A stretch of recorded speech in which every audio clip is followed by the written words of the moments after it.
Initiating moisture.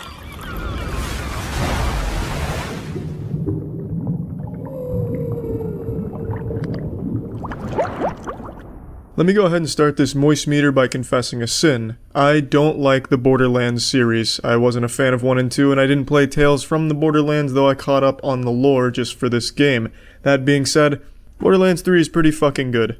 Now when I say I don't like the Borderlands series, it's not for lack of getting into it. I beat those games extensively. I beat the shit out of them, up and down, top to bottom. I fucked it in the ass and beat the DLCs as well. I put a lot of hours into the game, but it wasn't because I enjoyed the journey or the game as a whole. It was kind of Stockholm Syndrome and the only game out at the time that my friends and I could casually play together. And I'm happy to say that element's still here. It's still great to play with friends, and I see everyone talk about that when it comes to Borderlands. Oh, it's so fucking fun with your friends. It's so much better with friends. Yeah, they're not wrong, it is. And you know what else is? Literally anything else in the world. Anything is better if you have a group of friends together. If you have a good group, you could watch fucking dog shit get rained on in your backyard and have fun together. You could make even playing the most boring game fun, like 2009 Football Manager Turbo Arcade Edition could be fun if you have a good group of friends playing it. That's not exactly a selling point to a game in my opinion, saying it's fun with friends, because everything is. The game still needs to be fun on its own, which Borderlands 3 is.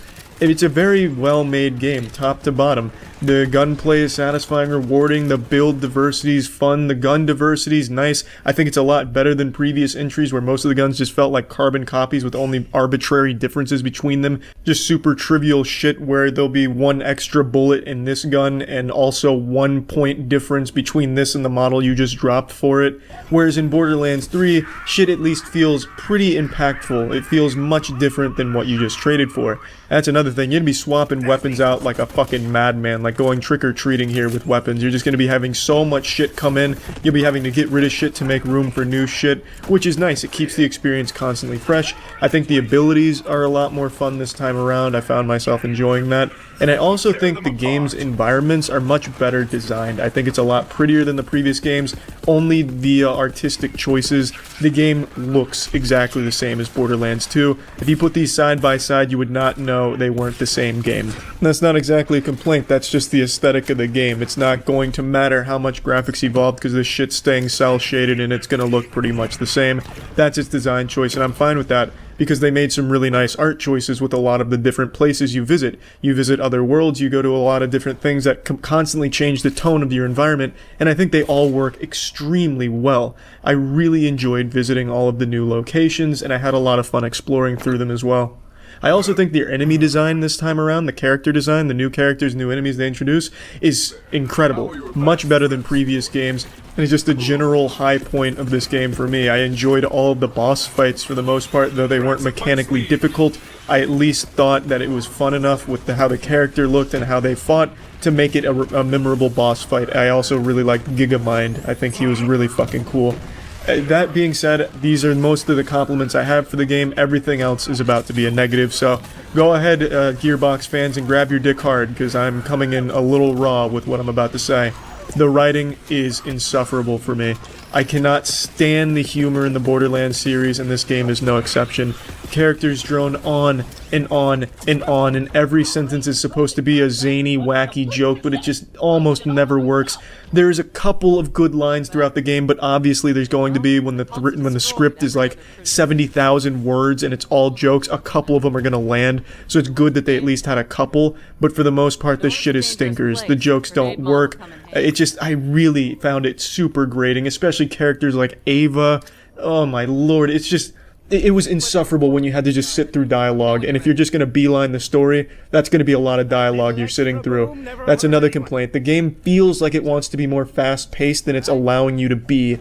If you're playing the story missions and you're just going through the story, you're going to be fucking nuts to butts, going hard as shit in all of the fights, jumping, sliding, using all your abilities, chaos everywhere. You'll finish a room and then you have to wait a minute, 2 minutes for a character to finish monologuing with his jokes and explaining the exposition. cutscene, and then slowly walking up to a door to open it so that we can go to the next room, wipe all the enemies, which is fun, and then you wait another 2 minutes for that character to just very slowly walk his fucking ass cheeks all the way over to the other side of the room and open the next door for you as he's talking and making bad jokes the whole way. Oh my god, it made me so upset because you get in this rhythm where you're playing so fast and you're having a lot of fun, and then it comes to a screeching halt where you get just nothing but slow-moving NPCs that have to come hold your goddamn hand like a lost toddler in a grocery store to lead you to the next corridor for you to blast enemies' shit off.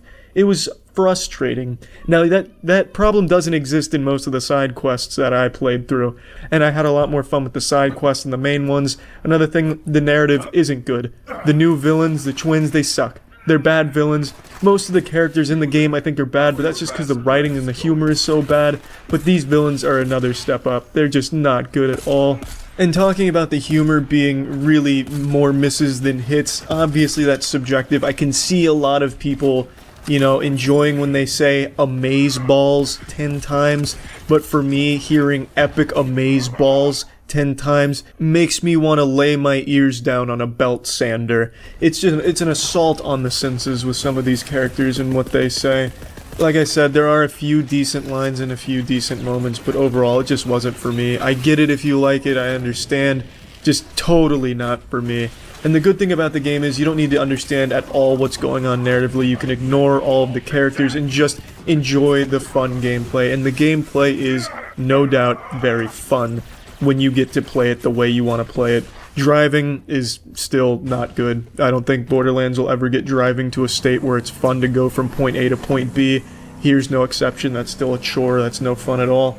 But unfortunately, what's most insulting about it is you can't skip any of the dialogue or any of the fucking cutscenes. There's no way to speed it up. They're so proud of their jokes and their narrative plotline here that they make you sit through every excruciating second of wacky voices and stupid fucking phrases. So, I hope you're ready to strap in for that, or you develop a way to tolerate it, or maybe you're just already predisposed to enjoy it. I don't really know. It's just too much. Even if you like it, I can't imagine you liking it the whole time, because at no point does it ever let off the gas. It is always making shit jokes. It makes me so upset. If I could skip the cutscenes or blast through some of the dialogue, oh man, this game would be so much more positive for me. And I do like the game still, all this considered, but man, this game would be so much better for me. And I played it through mostly with Jackson. Jackson has the same complaint. We'd often sigh in unison when a cutscene started, and you got this cool looking villain in front of you, and then they give you this stupid fucking line about them underneath their name. If you're familiar with the series, you know what I'm talking about. They have something about the character, just 1 or 2 lines, and it says some garbage shit like, "Sick burn, bro," which was exactly verbatim one of them for one of the villains that came up. It's just hard not to roll your eyes at it when it just doesn't stop. And the last major complaint I have also ties into this as well. It's the quest design. The quests make you fucking experience so much of this garbage long dialogue that's so tedious. The quests, at least the mainline quests, can sometimes be such chores. There's a quest where you walk from one side of the ship to the other side of the ship to talk to somebody, you walk back to the other side of the ship to talk to that person again, then you walk from that person to the middle of the ship to talk to someone, you talk to that person, run back to the person to the front of the ship to talk to that person, then you talk to that person again, go to the back of the ship. It's just this back and forth fucking awful thing that makes the RuneScape a small favorite quest look absolutely beautiful in comparison. It is miserable. I hated a lot of the quests. Some of them, make no mistake, were very good and very fun, but man, there were some real stinkers that made me just want to stop playing and go take a break or do something else, anything else, except listen to that goddamn dialogue and walk back and forth listening to more of it. But overall, I'd say Borderlands 3 has been a fun game that I have been enjoying. So plugging Borderlands 3 into the moist meter, I'm giving it a nice 80%. I think there's a lot to offer in the game. Obviously, the billion weapons shit is really fun. It's never not satisfying to kill a boss and then he just explodes in this bukkake of colors that have all kinds of weapons, class mods, grenades. It's just a lot of fun. And there's a lot of different and really cool perks and stuff that go on different shit. And I just really find there to be a lot offered by Borderlands 3. So that's about it. See ya. Initiating moisture.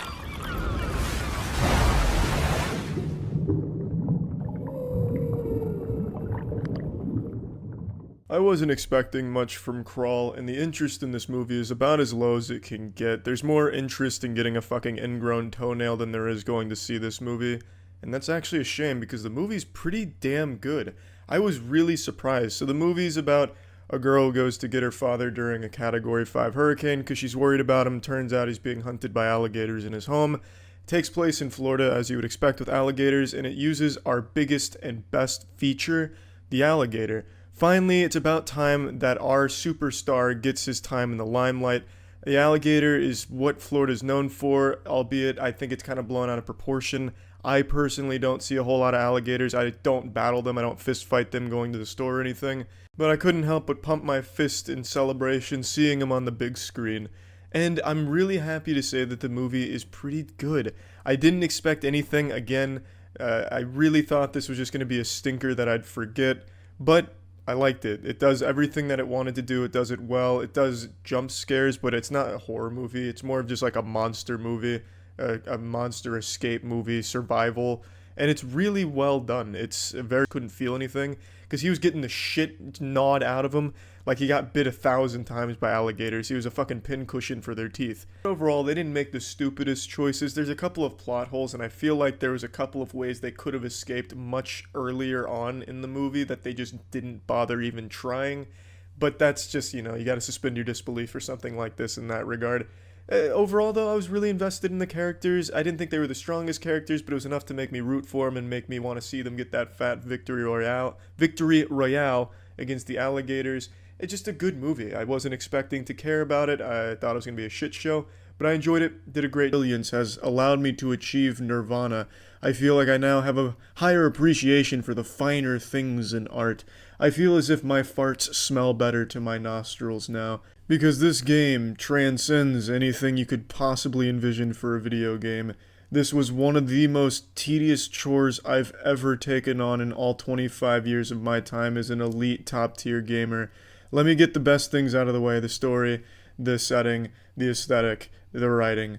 Though everything that's not gameplay is good. I'll expand on that in a minute, but let me just vent about the gameplay. Credits just rolled, and I need to tell you how fucking awful this gameplay is. Now, I already know saying that has triggered a fucking Winter Soldier response in some commenters that have their pinky out and finger on the trigger ready for a Reddit comment because I didn't appreciate the high quality art. My American brain couldn't comprehend things that weren't bang bang shooty shooty, as Kojima says. Let me justify this position. No matter how you spin this gameplay, it is boring. At no point can this gameplay even be misconstrued as fun. It becomes tolerable at a certain point, but at its core the gameplay is deliver packages from point A to point B, and it's typically the slowest and longest journey possible. I had deliveries that extended 4,100 kilometers, and I had to approach some of that shit on foot due to batteries running out, lack of generators, or just the mountain being too high and not having enough supplies for it, because you couldn't prepare for a fucking journey that long. You'd have to take breaks, break it up. It's boring. It becomes tolerable with the shared universe where you can use other players' bridges and roads which help you get from point A to point B. That's fine. But it's never fun. It's never enjoyable. It's always just a means to an end to get to great cutscenes and great writing and characters. Never do you revel in the gameplay and just take time to just appreciate the walking, the being an Amazon delivery man, being a fucking post-apocalyptic postman with a fetus in a pickle jar. It's never enjoyable. It's so slow. It's boring. Now, I streamed this entire game at twitch.tv/moistcritical. You can see that I did everything possible to make the game more exciting in its gameplay, to make it faster, more fun. I spent 4 fucking hours setting up an elaborate network of zip lines, which is the fastest form of travel, from every major location in the game, or so I thought. From the entire middle of the game, I spent setting up zip lines to make the travel between them faster, because this game is all about backtracking and delivering packages of fucking bricks from person to person. Hologram to hologram. You deliver sperm and eggs. You deliver some trivial shit. You deliver pizza, porn magazines. Yeah, sometimes it's goofy, but oftentimes, not oftentimes, every time it's never fun. The goofiness is never enough to make the boring tedium fun. It's so insufferably, frustratingly boring, and there's so many anti-fun mechanics in this game for no reason. For example, the recycling mechanic could have been totally just done away with. Half of the mechanics in here and features seem so arbitrary and just there to slap the player's face with Kojima's penis and make it take longer for no reason. It just seems like it's there to be punishing for the sake of punishment. To give you an example, if you want to build a road, it takes a substantial amount of materials, metals for example. In order to get those metals there, you have to individually bring those briefcases and packages full of metal to it. You can use cars to help, but it's going to take multiple trips. It is beyond agonizing. You feel every yard traveled with those packages going to one of the auto pavers for a road, and then you probably don't even use the road because you progress past it, but then you'll get 20,000 likes from other players that have used your road and benefited from your hard work, the fucking sweat of your brow, the blood, sweat, tears, and cum you poured into getting that road built for them to go viral on the Death Stranding social network. It's just not fun at any point. It's more fun to spit on your window and watch it slowly fall to the bottom. There's more fun to be had when you sneeze into a tissue. There's more action when you're shaking a protein shake or mixing something in a blender. Not saying this game really needs action. I'm totally fine if there was no action at all, but there is, and it's bad, by the way. When there is shooting shit, it's not fun. It's straight out of 2006 mechanics. But it doesn't need action is what I'm saying. But there's more engaging gameplay in a visual novel than here. This gameplay is just there to punish you and be tedious for the sake of tedious. And I guess what everyone defends there is that it's relaxing or calming or you just don't get it. It fits the world and the tone of the world. Who gives a fuck if it fits the tone of the world if it's not fun? And it's definitely not relaxing because the vehicle driving mechanics betray you oftentimes. Shit has a mind of its own. If you take one of the bikes off-road, for example, that shit controls like a grocery bag being picked up by strong wind. It is impossible to go where you want to go half the time when you're out of the map, and there's so many fucking rocks. There's a million rocks. This is a technical marvel in the amount of little rocks that it throws in your way that your fucking vehicles will pinball off of if you make the mistake of taking the road less traveled. It is unbelievably frustrating. I can vent for hours about how not fun it is, and it wants to be not fun. And yes, I can see why people could find it relaxing if they want something to fall asleep to. This game would definitely help with your insomnia. But it's still, no matter how you spin it, never, ever fun. And it's by design. Now, this being a video game, that's a huge problem. It's a fucking game, not a movie, but it should have been. This would be a masterpiece if there wasn't a game attached to it. This is a great movie that unfortunately has a shit game on top of it. Everything else that's not gameplay is superb, spectacular. I love almost every character in here. Yes, there's cheesy dialogue, but when there's this many lines of dialogue, obviously there's going to be some stinkers. But a lot of them happen with Fragile. Fragile's lines often get really comical. She has a line where she goes, "I may be fragile, but I'm not fragile." And then she says verbatim, "Everything you've heard about me is true, except for the lies." So yeah, there's some like, I'm 14 and this is deep kind of shit. But, you expect that from a game that has this much in it. So that's not a complaint. I love the characters and I love the writing. It has such a fascinating story. It has so many nuanced details to the characters and what goes on. And there's certain things you can do when you're in your private room. There's a lot of options available to you. There's just so much in it. Aside from gameplay that is so great. But unfortunately that fucking gameplay is still there. Like a pimple on the face of a supermodel. Like 1,000 pimples on the face of the world's best looking supermodel. Graphically, this game is absolutely awe-inspiringly gorgeous. The settings you visit, the certain areas you go to, some of the, without spoiling anything, some of the certain enemies you encounter, some of the BTs, some of the, pretty much everything in this game is gorgeous and its design is flawless. The villain, Higgs, he looks great. It's just so beautiful to look at, an absolute marvel.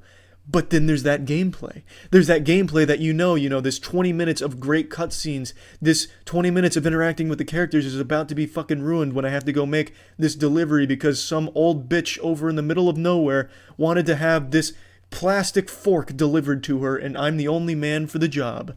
And also the music in this game bangs. The soundtrack is so great. Every time a song comes on, it is a joy to listen to. Absolute pleasure.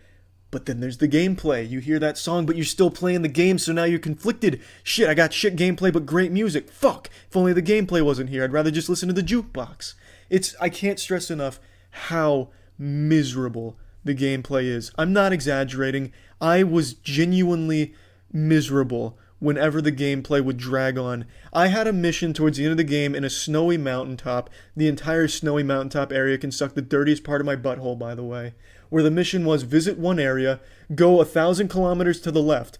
After going 1,000 kilometers to the left to visit one mountaineer, I had to go 3,000 kilometers to the right to visit a doctor. After visiting that doctor 3,000 kilometers on the right, I had to go 3,000 kilometers all the way back to the mountaineer. After going back to the mountaineer, I had to go back to the main hub that I started it in, and then that was the quest line complete. It wasn't interesting, that was not well written, that whole side quest was not good, and it was the most tedious thing in the world because the mountains couldn't be traversed very efficiently. There were zip lines placed but in bad locations and also couldn't be used overly great throughout that area. I could go on and on, I really could. The gameplay is unlike anything I've ever played before in a bad way. There's a reason games don't make gameplay like this, because it doesn't lead itself to being fun for the player. It just reaches a point where you're able to tolerate it and put up with it for the greater good of finishing the plot that Kojima has made here, and it is absolutely fantastic as a movie. And plugging this into the moist meter, I'm giving Death Stranding a 60%. There's so much to love about Death Stranding, none of it involving its core gameplay loop. If that was just improved, changed, or just completely gotten rid of, this could have truly been a fucking masterpiece. And I have no doubt once Kojima does start making movies, they're going to be absolutely wonderful. But this game, I can't recommend it. What I would recommend is watching Death Stranding. Watch a full playthrough without the gameplay perhaps, or the sped up gameplay, but just watching the cutscenes, watching the characters, and some of the side quests I think would be much better than actually picking up the controller and playing this for 60 hours. That's it. See ya. Initiating moisture.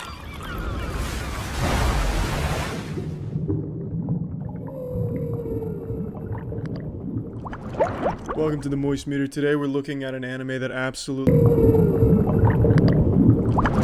Breaking Bad is my favorite television show of all time, and one of only 3 things I would ever feel comfortable giving 100% to on the Moist Meter as of this time. I truly believe it is a perfect television show, never flashbacks, and are important to Jesse getting out. Everything else is just Breaking Bad characters coming on screen to wave and say goodbyes, as if you're going through like a museum.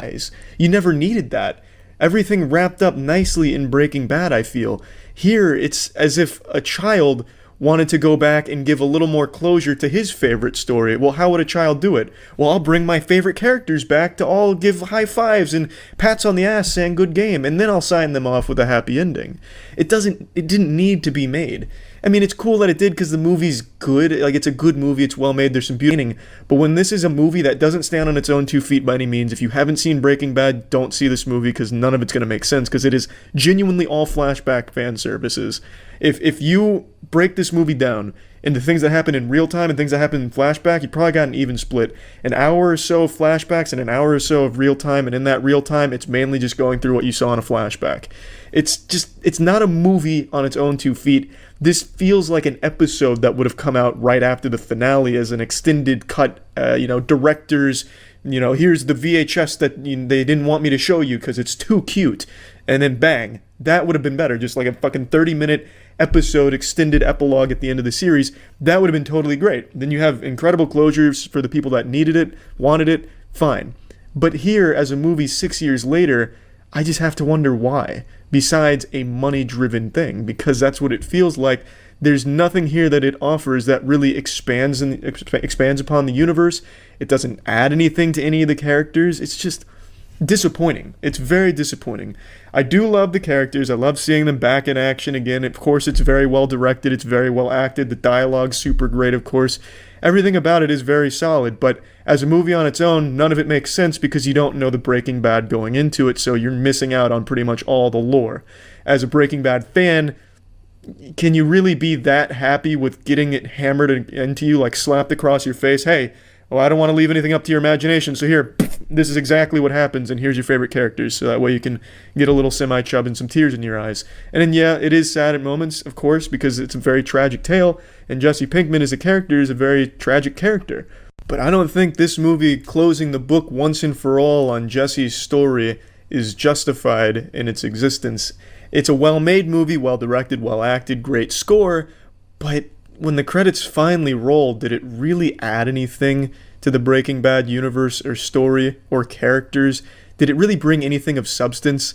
For the majority of people, I imagine the answer is probably no. At least for me it is. On the flip side, though, I can see why a lot of people would like it, because it's just, hey man, I love these characters, I want to see them interact more. Well, fuck yeah, you're going to get a lot of that here through flashbacks. You're getting a lot of characters interacting, great characters, but the movie itself, it doesn't really have a place in the universe. It doesn't do anything or bring anything to the table. The flashbacks are mainly fan service without really getting too deep into any gaps in the show to flesh anything out. It's all just pretty superficial. I don't think at any moment any of the flashbacks really add too much. It just really feels hollow and more of just a let's go around the circle fucking high-fiving these great characters as we send them off once and for all 6 years later. And I can't help but be disappointed with El Camino. Plugging it into the Moist meter, I'm giving El Camino a 65%. It is, again, a well-made, well-directed, well-acted, great score, and just a really well-made movie top to bottom. But it's a movie that doesn't stand on its own two legs. No one who hasn't seen Breaking Bad is going to walk away blown away by this movie and wanting to watch the series. And for Breaking Bad fans, this doesn't really bring you anything in terms of story to the universe or depth to the characters. It's more just, you love Jesse, let's show you once and for all so that way there's nothing left to your imagination where he ends up, and we're going to fill that with a lot of fucking fan service. For a lot of people that's fine, but for me it was disappointing. That's it. See ya. This episode was brought to you by Raycon. Initiating moisture.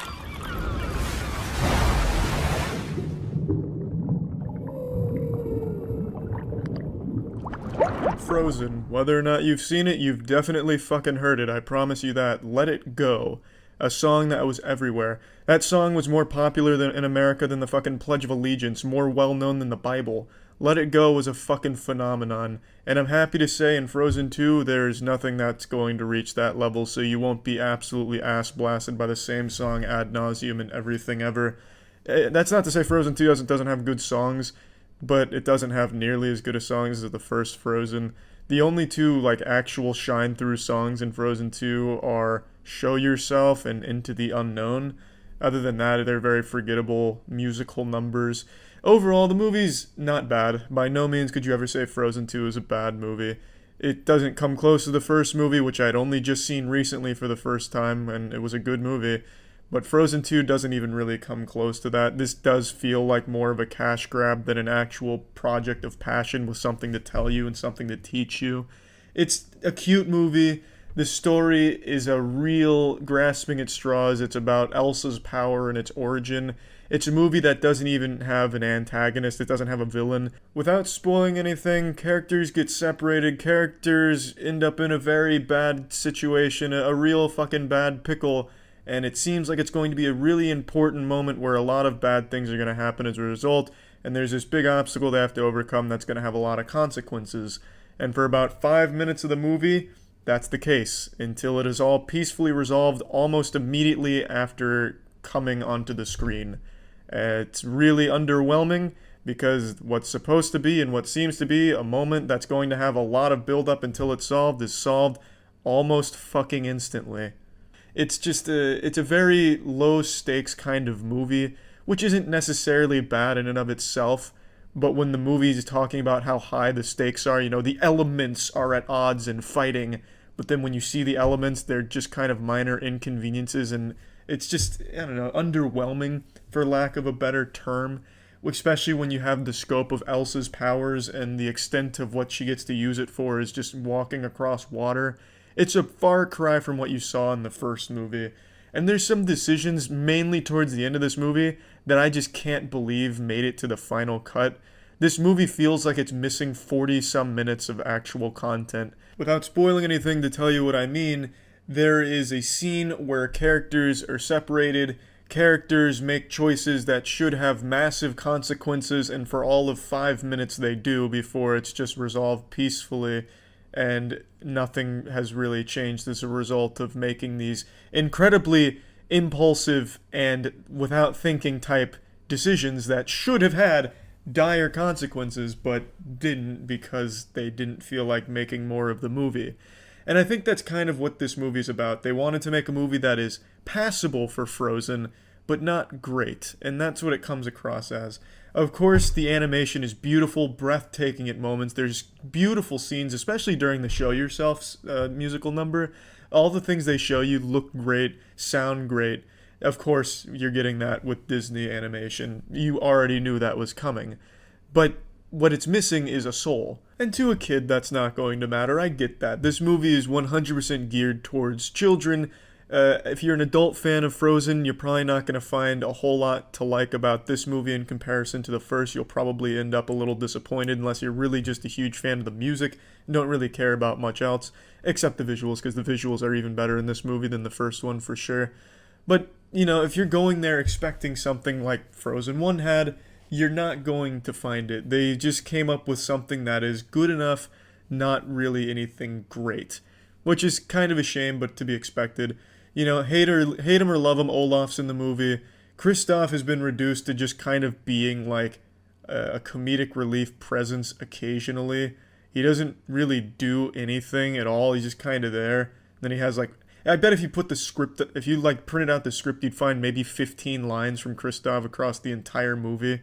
He's not really a huge player in this one at all.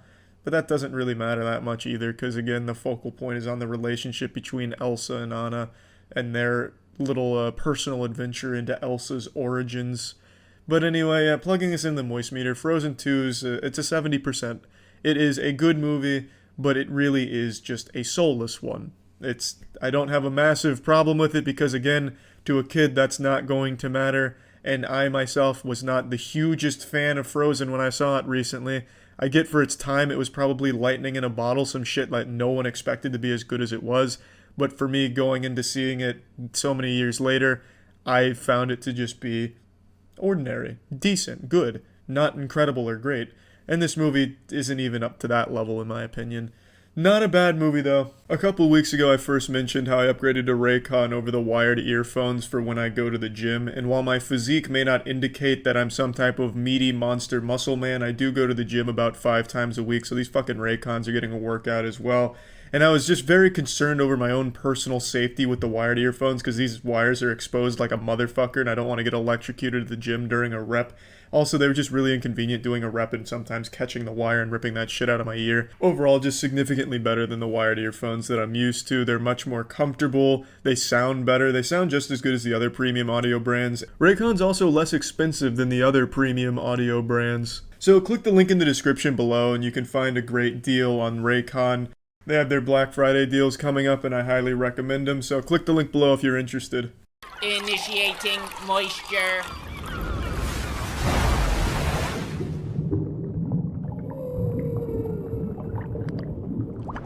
Welcome to the Moist Meter. Today we're looking at YouTube superstar internet sensation Will Smith's new movie, Gemini Man.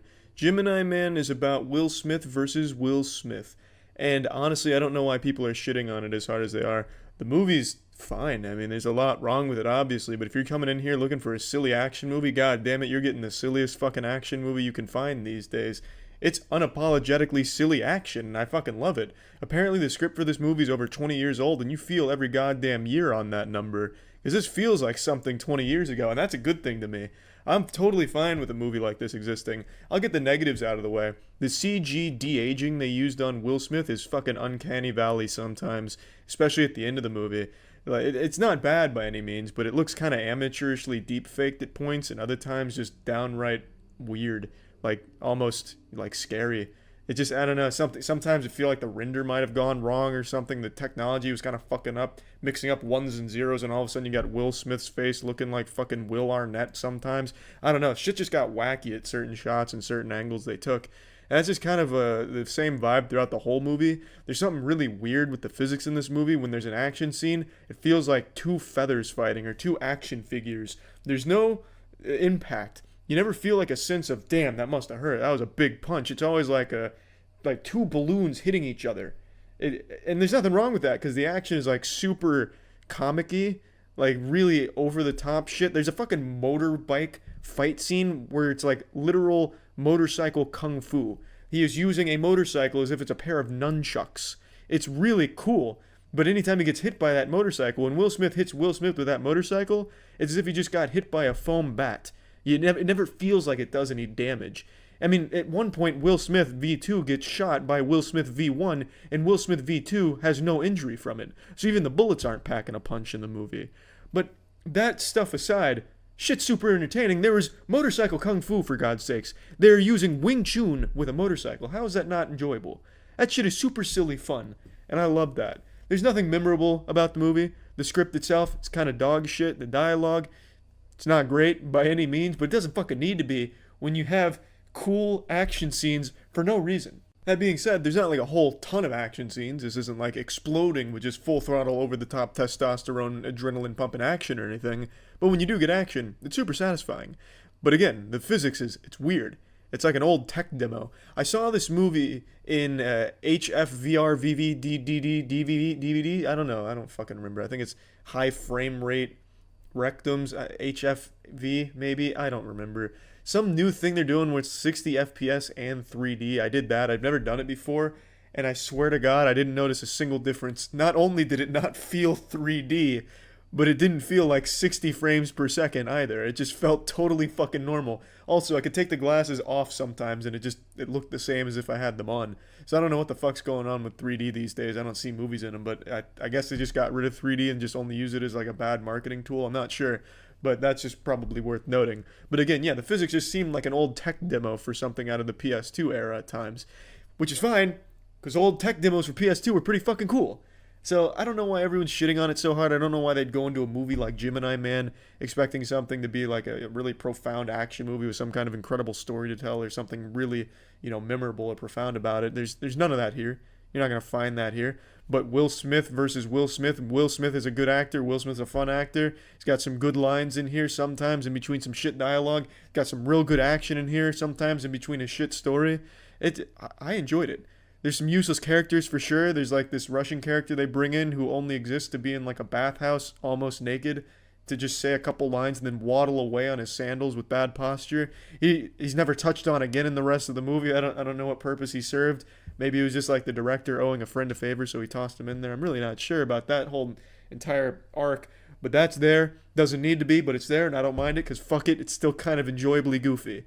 It's a fun movie. I really did enjoy it. I can see why people wouldn't like it if they went in here expecting more than what this movie's even trying to offer. Plugging Gemini Man into the moist meter, I'm giving this bad boy a crisp 40%.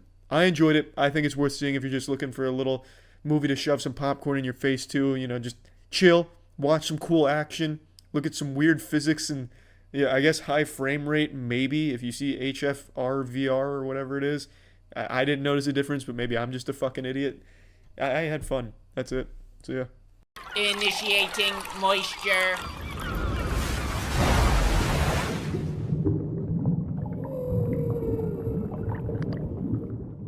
Hobbs and Shaw. It's exactly what you would expect after watching the trailer. Stupid, over-the-top, fun. It's exactly what you get. Fast and Furious has cemented itself as the go-to series if you want to just go. You don't want to think hard. You just want to see some shit explode. You want to see some nice ass in your face being shaken around a little bit when a nice song's playing. And you want to see testosterone overflowing, big meaty hands being thrown, fast fucking cars. And that's what you get with Hobbs and Shaw. And in this movie in particular, it's like some superhero shit. They honestly should have just dropped Fast and Furious and called this like DC's Hobbs and Shaw. It'd be one of DC's only good movies. It's just like an actual superhero movie. The Rock plays basically the Hulk. Jason Statham plays basically the Hulk. And Idris Elba plays Super Idris Elba. The characters are goofy, over the top. It's a constant, bickering back and forth between The Rock and Jason Statham, Hey, fuck you, man. No, you couldn't fuck me with a dick that small. My ass is too big for your little dick. Oh, you take that back, Hobbs. My dick's 10 times the balls your dick once had. It's just that throughout the whole movie with a little bit of family undertones, becoming brothers and good friends and stuff like that. Because this seems to be a flagship for a new spin-off of Fast and Furious instead of just a one-off deal. This seems like it's going to be its own series that runs concurrently with Fast and Furious, which I like, because I did enjoy the movie. So that's about it. So yeah. I think the first one nailed horror to a certain degree. It did it decently enough, and it was violent and brutal. It wasn't afraid to be brutal. This one's not either, but there's really less tension. This off or lead to something like scary or shocking. There were a few scenes where you could see them going in that direction, but they'd break it up with humor, and the joke was good, but, you know, you kind of took away any kind of suspense or tension building, or it just didn't build the suspense. But it's kind of a double-edged sword, because you have them going on this mission of finding themselves and what they want to be, what they're hiding, what they've forgotten, and you don't really put a whole lot of horror into it. Yes, in all of their situations, Pennywise is there kind of fucking it up and making them face it head on, trying to bring out the fear. I get that, but it's just not very effective. It's far more emotional, I'd say. And also in some of these arcs, the CGI hurts it. Like, there's some downright goofy-looking CGI moments where, you know, you're sitting on a bench and all of a sudden you got, like, a fucking CGI kaiju lumberjack wielding, like, some type of World of Warcraft item as a fucking weapon coming at you. And it looks kind of like a video game cutscene. It's not believable. It's just really silly. And that's a little disappointing, but if it was going for silly, it nailed it. And it's hard to tell, because the movie is self-aware in certain places, but then you have this whole thing that's kind of like, this is supposed to be scary, but it's not.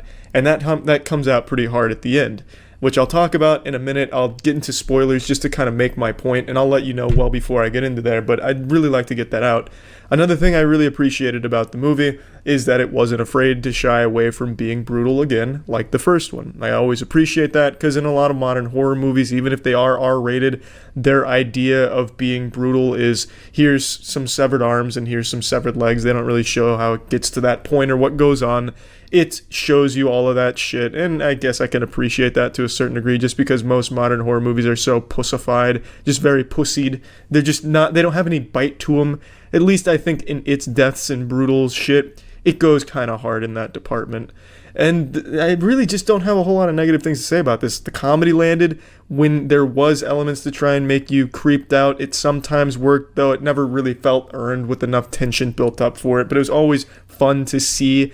I think the It franchise has a unique advantage where it can show you all types of fun stuff. It's not locked into just like paranormal shit where a chair is moving weirdly or somebody's possessed and they're walking around like fucking Frankenstein's monster, hands out.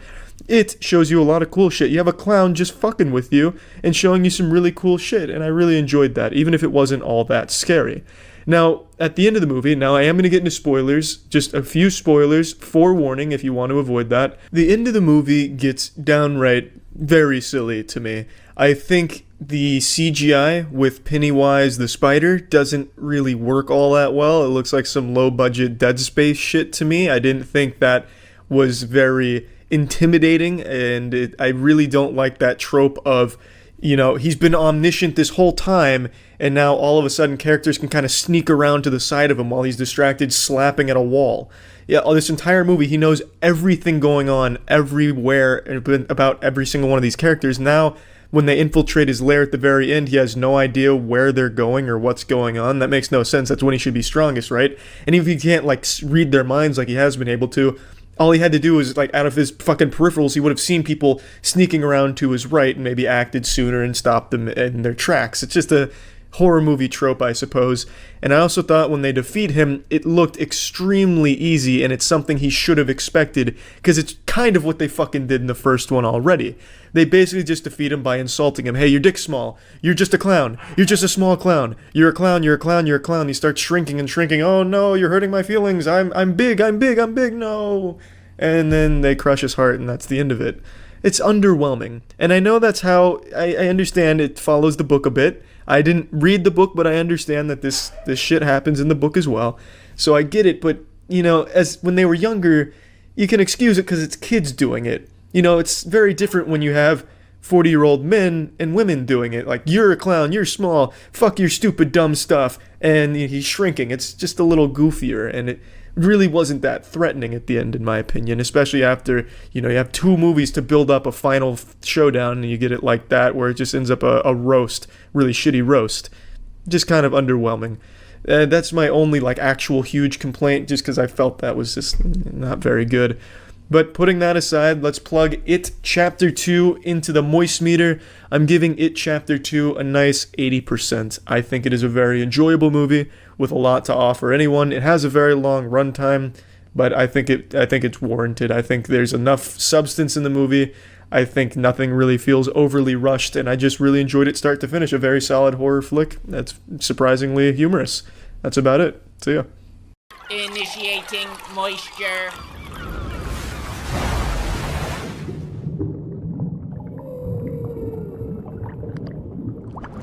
2019 has been an outstanding year for movies, and that continues with Knives Out being pretty fucking great, which is pretty fucking surprising considered it's directed by Rian Johnson, the man responsible for nearly single-handedly destroying the Star Wars cinematic universe with The Last Jedi. To this day, that is the biggest regret on the Moist Meter. Our biggest blemish is giving Star Wars The Last Jedi a 70, or whatever we gave it. It was far too high. Obviously, that prestige is not his burden to shoulder alone. It was a team effort, a collaboration to make that fucking catastrophe of a movie. It was a movie for Star Wars fans made by people who hated Star Wars, it seemed like. Anyway, what I'm saying is The Last Jedi, stinker.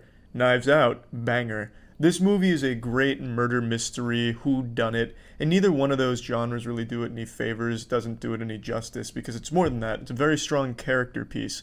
The performances from all the actors and actresses here are so strong. They make these characters so compelling. They're so well written, and I wanted to see more of them. One of my big complaints is that some of the characters you very rarely see or hear from. They're there occasionally, but not very often. I just wanted more of the characters because I thought they were all so goddamn good. It's a long movie, and I wanted more of it just to hang out with the characters and see them interact some more. Also, the humor in this movie is really clever. Everything in this movie, the whole plot structure, even the pacing, down to even the simplest of jokes, is all very well constructed. I was really impressed with the movie. The plot is really great. It goes off, what you would expect from a murder mystery, like a fucking board game of Clue. Yeah, man commits suicide, famous author, and now everyone in the family is a suspect, and everyone around is a suspect, and they all have their own backstories, their own possible motives. It's just fucking great. It was a really fun movie from start to finish. Daniel Craig's character I really liked, but to be honest, I wasn't overly impressed with him as a detective until the very end, which I guess was probably the point, but I enjoyed him throughout. I just thought he didn't really showcase why he's the best in the world until the very end. I was expecting him to come in here like L from Death Note and have anime fans creaming their pants by the second episode with his genius and goofy writing, but I guess it's good they didn't do that and make him more of like a slow burn genius. And it's not like he comes in here all limp-dicked and a loser or anything. He immediately comes in, detects some lies, and starts putting together pieces of a puzzle and throwing together a narrative. So he did come in firing, but I felt like... But aside from that, I can see a lot of people being put off by this movie's main difference from the rest in its genre. In whodunits, the main thing is challenging the audience to come up with their own conclusions as to who killed the person or the people and why. And it feeds you a bunch of information throughout, and you're constantly building a narrative in your head. They did it. That's the man jerking off in the bathroom, and he's the one that did it. And it's the audience members that are kind of playing along in this game. It's very interactive. This movie doesn't really do that. This movie is very willing to share with you the most important parts of the whodunits very early on in the movie. And it's hard to talk about exactly what it does without spoiling it, but for a lot of people, the challenge isn't going to be getting fed all this information and coming up with how it all transpired. It's more a matter of seeing how it all played out, why it's happening, and exactly what it leads to, the overarching plot. It's hard to talk about without spoilers, but there is a main difference between this movie and most other whodunits that I can see people being a little put off by. But I very much enjoyed it, and I thought it made it a lot more fun in the genre.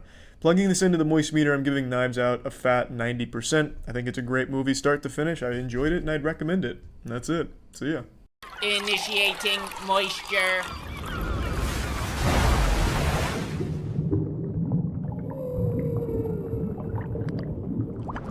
Nostalgia comes in many forms. Maybe you think back on grandma's old special grilled cheese recipe and get a semi-chub. Maybe you're like me and remember supersized options from McDonald's before they phased it out due to causing hearts to explode. Point being, nostalgia's fucking powerful, and nothing is more nostalgic for me than the original Luigi's Mansion. I still remember the Christmas I got it on the GameCube. Just an outright great game that still holds up well today, and I'm super excited to say the newest Luigi's Mansion 3, is just as good and in some cases even better than the original. So let's dive the fuck in. The thing I like most about the new Luigi's Mansion is that they have it as a hotel instead of a mansion, which let them do each floor its own unique theme. In the original Luigi's Mansion, each room would have a different theme or purpose, you know, a fitness room, a ballroom, whereas in the hotel, each floor is dedicated to it, the entire floor, so every room follows the theme. For example, there's an entire room or floor that's dedicated to just being a full-blown movie studio that has you with a really cool boss battle at the end on camera. Another floor has you entering an LA Fitness, where you can go in the locker room and find used needles where the synthol was used. Each floor just becomes its own entirely different adventure with a really good boss at the end. The bosses in this game are super fun. They each have different mechanics, some better than others, and there is one boss in particular I find to be a bit tedious for the sake of tedium. It's a cat that you have to chase through multiple floors doing the exact same mechanic to 6 times, and I just think that's a bit excessive. Not that it's a bad fight, but it doesn't change. You're just hunting it across these floors. So I didn't care for that boss, but every other one, for the most part, was a really memorable and enjoyable boss that not only looked good, but had some fun mechanics to play with. And it really is the strongest part about this game, just all of the different places you go and how great they look and how great the boss at the end is. You go to a floor and it takes you to a fucking pirate ship, you summon the Black Pearl and fight its captain. So it's not restricted to just being rooms in a hotel or, you know, themed around something indoors. It has you going all over the place and doing all kinds of crazy shit, which was a lot of fun.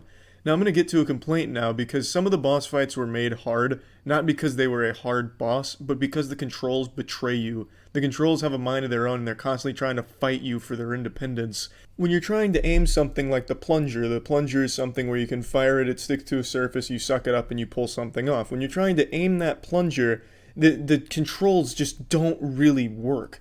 They don't lock on to what you need them to, and they'll have you spinning all over the place, and this is where the camera angle kind of fucks you as well, because you can't really tell where you are in space or exactly where you're aiming. So then you just get confused, you end up firing the plunger straight behind you or throwing it out your own asshole, so it doesn't really go where you need it to during a boss fight, which became painfully tedious during the last boss.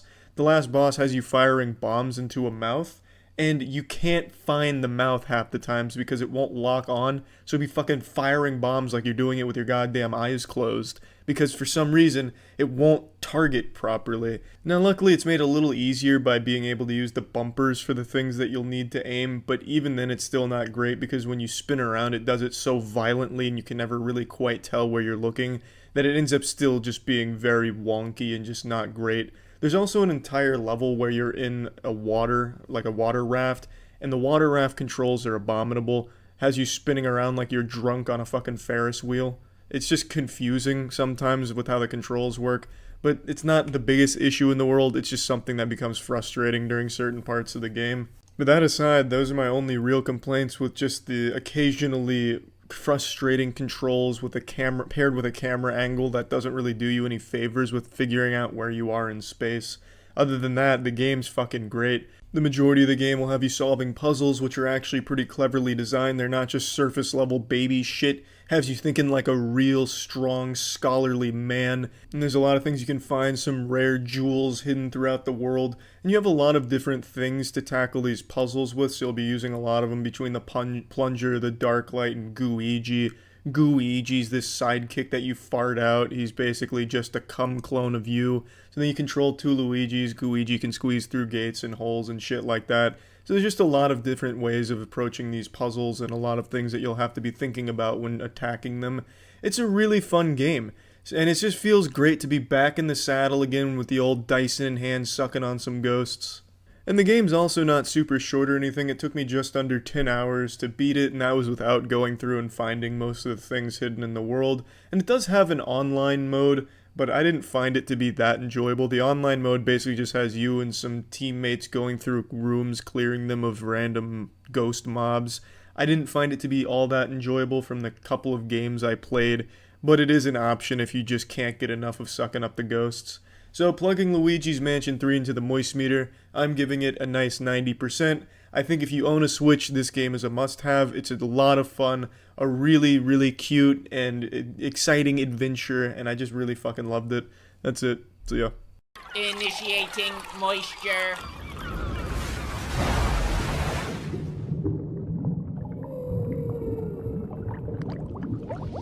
welcome to the Moist Meter. Today we're looking at the new Maleficent, Mistress of Evil. It's weird, Maleficent's one of the very few Disney movies where critics felt confident enough in their 3 inches of usable penis to come out and just openly shit on and tear apart in their reviews.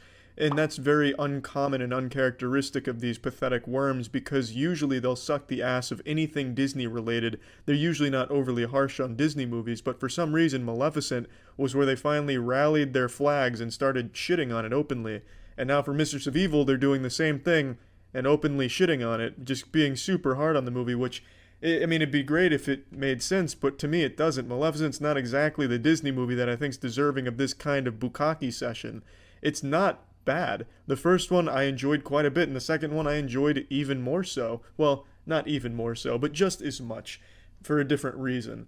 I don't understand why it's the subject to the critics just annihilating it. It's very strange to me. Maybe it's just pent-up aggression from not being able to give honest reviews in some movies because they get funding from some of the studios and don't want to look bad or offend fans. But I really don't see what critics hate about the movies. It's the first one, for example, had a very fun twist on a classic story we've all heard and seen in the animated version. It's an alternate telling of the story that's really visually pleasing, as well as being pretty goddamn dark for a Disney fairy tale. It's something unique, which is significantly better than the lazy fucking rehashes of the same story with a 1-to-1 recreation of the animated to live action like Lion King and shit like that. I much prefer a unique twist on it or a new creative vision of the story.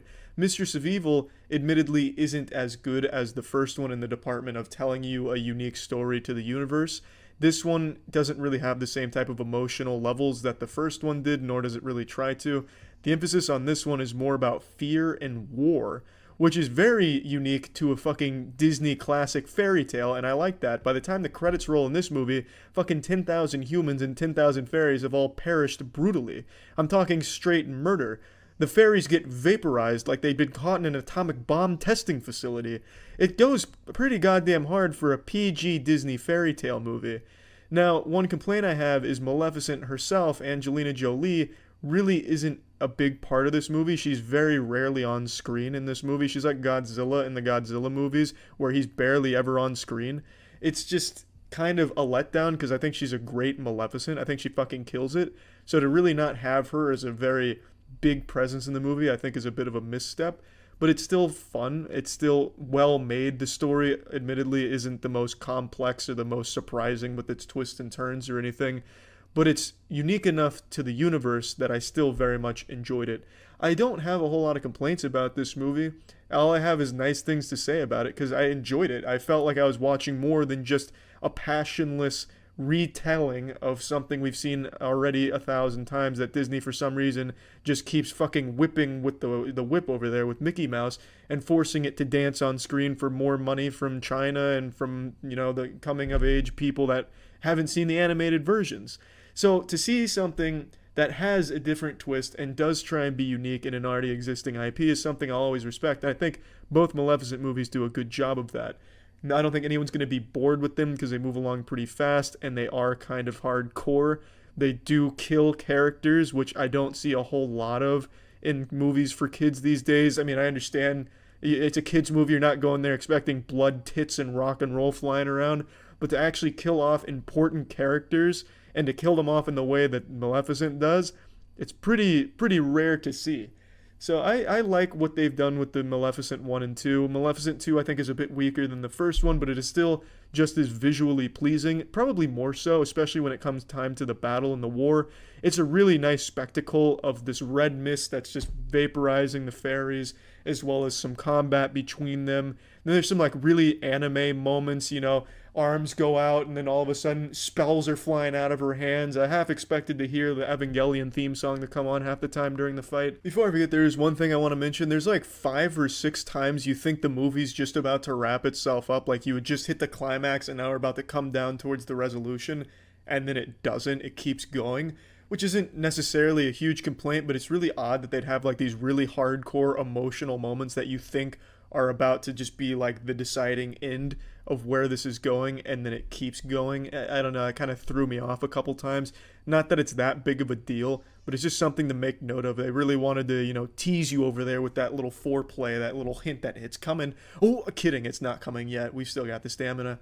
It's just, from start to finish, I did enjoy the movie, and I think Maleficent 1 and 2 are a nice addition to the established property that they're spinning off of. I think they justify their existence, and they seem like a passionate retelling of a classic tale, and I like that. So putting Maleficent Mistress of Evil on the moist meter, I'm giving it a nice fat 70%. I would recommend it if you're a fan of Disney movies or fairy tales in general. I think it's a fun movie, and usually these kind of movies I think are very forgettable. But with Maleficent, at least in the first one's respect, it's a movie that I think about a little bit because I did like what it did, and I like the universe it created. And Mistress of Evil really goes in hard and doubles down on that universe. It doesn't really add a whole lot to it as a whole, because I feel like the first one kind of wrapped itself up nicely enough that the second one didn't need to be made, but it had a story to tell and it told it well.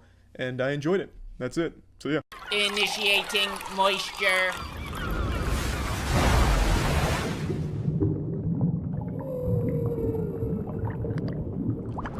Today we're looking at the new Call of Duty Modern Warfare. Let me get a big complaint out of the way right now. I hate its fucking name. I hate this goddamn trend where you name the newest game the same name as a previous entry in your already established franchise. And I know I make this complaint every single time some game or movie does this, but to me it's like breaking an unwritten 11th commandment. It's a fucking cardinal sin.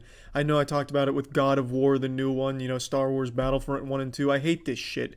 I don't know why you're naming a new game the exact same title as an old one, and every single time those sad, lonely, limp-dicked enthusiasts and super fans of the franchise always defend it with that pretentious, artsy reasoning. Oh, well, you see, Charlie, it's actually a soft reboot of the franchise, so them making it the same title is actually kind of poetic, and it makes a lot of sense if you only watched Rick and Morty. It's just so fucking stupid. It's dumb, it's lazy, it's uninspired, just fart-smelling nonsense. Name it anything but a name that already exists in your franchise. Change it up a little bit anyway. Call it Call of Duty Finger Family, Fingers My Family, I don't care. Just stop naming the games the same fucking title as something you've already had. And now pushing that aside, the game's super solid, and especially one thing that caught me off guard is how great the story is. I was blown away by how competent the story was. It was fun, it was engaging, the characters were well acted, the set pieces were fucking beautiful, cutscenes great, but the cutscenes were so good looking that it always lagged. It always caused frame drops. And it wasn't just me. I streamed the whole thing live at twitch.tv/moistcritical. I stream daily. Come check that shit out and follow if you'd like. And everyone in chat would say when they played campaign, the cutscenes lagged their machines as well. So it wasn't local to just me. It's not a shitty computer. It's just the cutscenes look so great that technology hasn't caught up to their beauty, so it struggles.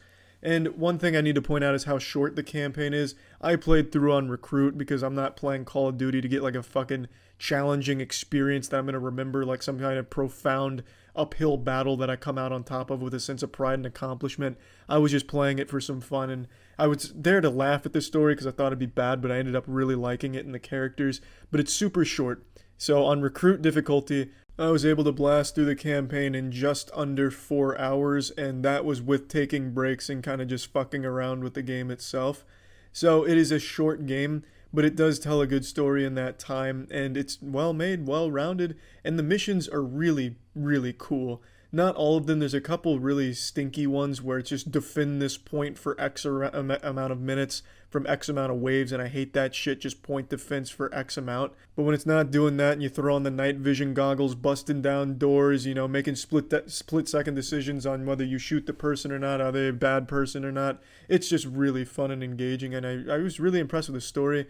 I do feel at the end, though, the ending of the game is weak. There's a very huge plot hole. I won't get into spoilers, but one of the main characters does something that makes absolutely no fucking sense given the circumstances right before the game ends.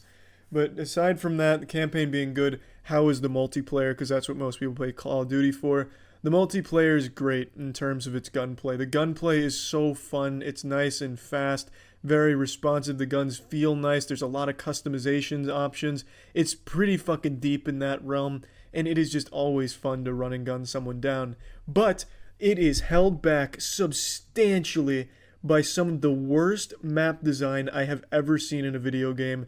Out of the 10 multiplayer maps, that excludes ground war maps and gunfight maps, gunfight being the 2v2 game mode. Out of the 10 multiplayer only maps, only 2 maps are even playably enjoyable and almost well designed. Everything else is absolute fucking dog shit. And I'm not exaggerating. What is the big problem with these maps? Why do I think they're so bad? Why does most people agree that they're so bad? It's because they were designed to favor camping hugely. And I don't know if it was on purpose or not, but that's what it ends up doing, because every position you take on this map, no matter where you're going, where you're at, you can get shot by like 15 different possible spots. You can get shot by 5 windows that you don't see and 4 different fucking hallways and alleys you don't see. And if you wanted to check each and every one before going, you wouldn't have time before you got blasted from some fucking obscure window that also overlooks you. Everywhere in all of these maps is constantly being able to be seen from pretty much anywhere on the map, which leads to people constantly just picking a spot and camping it. So playing fast, running gun, playing aggressive is punished in this game, and it's the map design that does it. The gameplay seems to want to be fast and in your face, nuts to butts, peel your urethra back, and just annihilate you with speed and intensity, violence. But you don't get to do that because the map design holds it back and makes you put on the condom and makes you slow down, or else you're just going to keep getting your ass extended. It's so frustrating, and the spawn system is awful, absolute shit too. It's so unfortunate because it hinders the game in such an important way. It takes away how much fun you can have with the guns, and it makes it just such wasted potential. They need to make a free DLC ASAP with good maps in them. Otherwise, this game is not going to last. These maps are driving people away faster than anything else, and it's for good reason. They are so bad. I can't even wrap my head around what they were thinking with these maps. It's just so overstuffed with all of these angles that everything looks at. You are never able to properly move around a map because you're just going to get gunned down from 5 windows. It's so dumb. It's so frustrating, and I can't complain enough about it. Gunfight doesn't suffer from this problem. That's the 2v2 game mode because it's 2v2s. The maps aren't as important there with the angles and such because it's only 2 people against 2 other people. So you don't have to check 1,000 different spots and get gunned down in the process. You will have time to go through the angles. So I don't find it as big a deal there. Ground War is just a complete waste. Ground War is going to be the most miserable experience you ever have in an FPS. There's nothing fun about Ground War. The vehicles feel like you're playing Battlefield Mobile in 2008 when mobile games just didn't even really work. So the vehicles are no fun at all. And the maps in Ground War are to another level of awful. There's 2 Ground War maps, and they're both irredeemably horrible. The first one is the one from the beta. That's the one that has a mountain overlooking the whole map where the entire other team just sits with snipers going for their KD and phase montages. And if they're not doing that, they're sitting on that same mountain with tanks just spraying their fucking splash damage, hoping to get kills that way. It is such horrid design. There's no fun to be had in either Ground War map. The other one's all about verticality, so almost everyone's just standing on top of buildings, sniping down on you, and if they're not doing that, they're hiding in buildings waiting for you. Also, getting to the top of the building is extremely tedious because it's 20 floors, which you have to go up individually, and there's nothing there. So once you commit to going up, you're going from floor 1 all the way to floor 20, the fucking roof access, because there's really nothing else on those floors. It is such a shit map. Ground War, just disregard it, pretend it's not there, because it is horrendous. You will have no fun unless you like just standing still with your finger up your ass and sniping from a mountain across the map or on top of a building.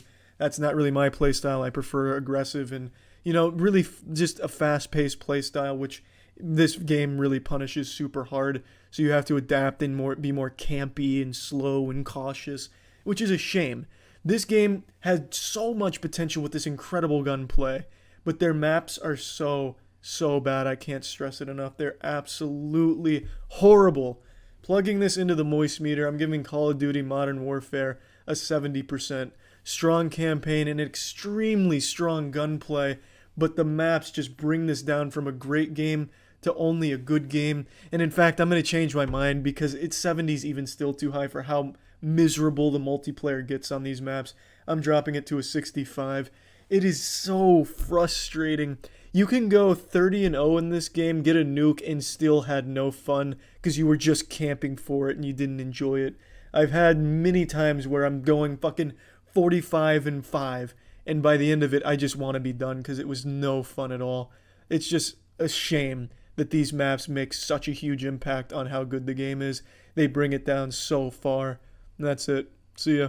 Initiating moisture.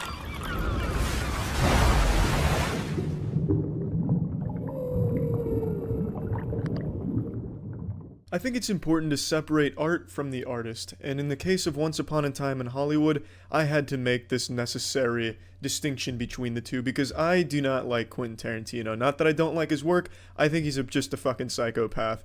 And saying you don't like Quentin Tarantino on the internet is like committing suicide because he's so revered, which I find super odd, especially in the current climate of things with cancel culture. This dude has done everything shy of rape and murder one of the actresses on his sets. For instance, he strangles Diane Kruger in Inglourious Bastards to get a realistic looking strangulation because he didn't trust the actor to be too gentle. He wanted to go hard to make it look right.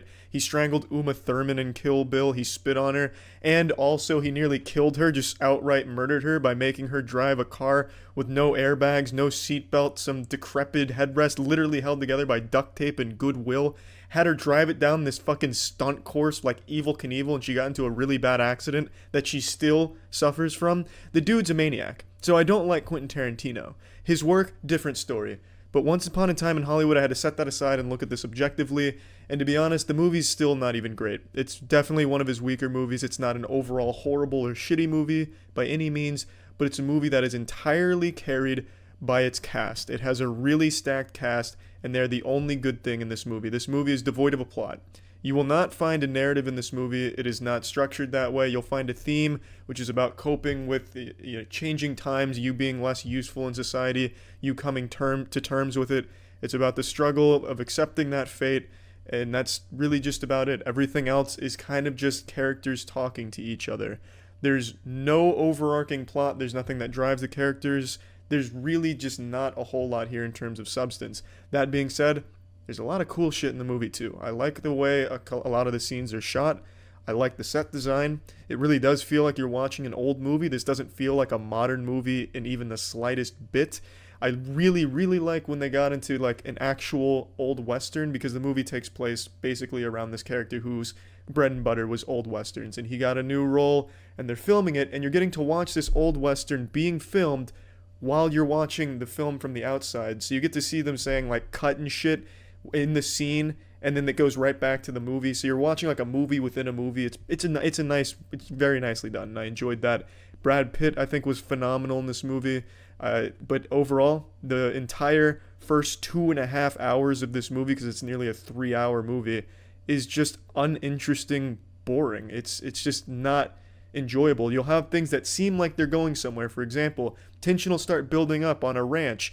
It's starting to build up, reaching the crescendo. You got your dick in your hand and you're ready to see anything at all happen in this movie, and then nothing happens. Walks away. End of plot line. You never see those characters again. Nothing ever comes of it until like the last 15 minutes. You have nothing. No plot lines get resolved. Really nothing happens. There's almost no conflict or tension past that point. There's just literal nothingness. A void of entertainment. It's supposed to be heavily reliant on comedy, but Brad Pitt is the only one who does comedy in this movie and does it well. He is the only character that executes it in a decent fashion. Sometimes Leonardo DiCaprio's character comes across comedic, but that's just because of how serious the character is, and I think they do a good job with that sometimes, but overall the comedy doesn't land either, so it doesn't have that crutch to lean on either. The last 15 minutes, though, is spectacular. Absolutely spectacular. That was the only good part of the movie, and it was a really fucking good part. All the comedy works in the last 15 minutes. All of the actual shit going on works. It's shot so well. It's grisly. It's really, really enjoyable. But was it worth the tiresome journey to get to that point? Absolutely not. In addition to this, there's a character in this movie who has a lot of screen time, Margot Robbie's character, Sharon Tate. She has a lot of screen time in this movie, but she doesn't do anything in the movie. Literally, the entire character could have been non-existent, and the movie would have done the exact same thing, gone the same places. She influences not a single thing in this entire movie. I don't understand what the purpose of her character being there was. I understand it's maybe working the angle for Charles Manson because Sharon Tate was an actual figure, but Charles Manson doesn't have a role in this movie at all. He's just kind of hinted at occasionally. There's just nothing. This is a movie of actual nothingness, just hanging out. They show you a lot of movies, though. There's a lot of movies within this movie that you get little glimpses of and you get to take peeks behind. I appreciate that, But if there's nothing to hold that together, no narrative to get us there, no reason to see these things, it's uninteresting. It's just downright unfun. And now I understand what Tarantino probably wanted to do is completely break apart what a movie is, because movies are structured. You have a story, narrative, character, tension, climax, resolution. Those are simple ingredients to this fucking stew that we call movies.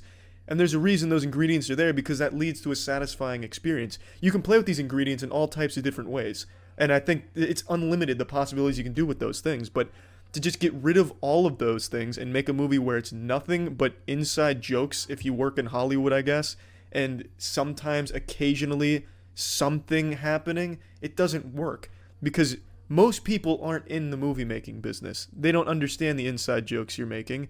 This seems like a movie that only Tarantino and the higher-up Hollywood elites, his buddy Weinstein, seems like the only kind of people that would enjoy this are the people that get that understand, oh, haha, movie-making humor. It really just doesn't work. If this had a narrative to hold it together, or any semblance of anything happening or building up to something that actually happened, the movie would probably be pretty fucking good.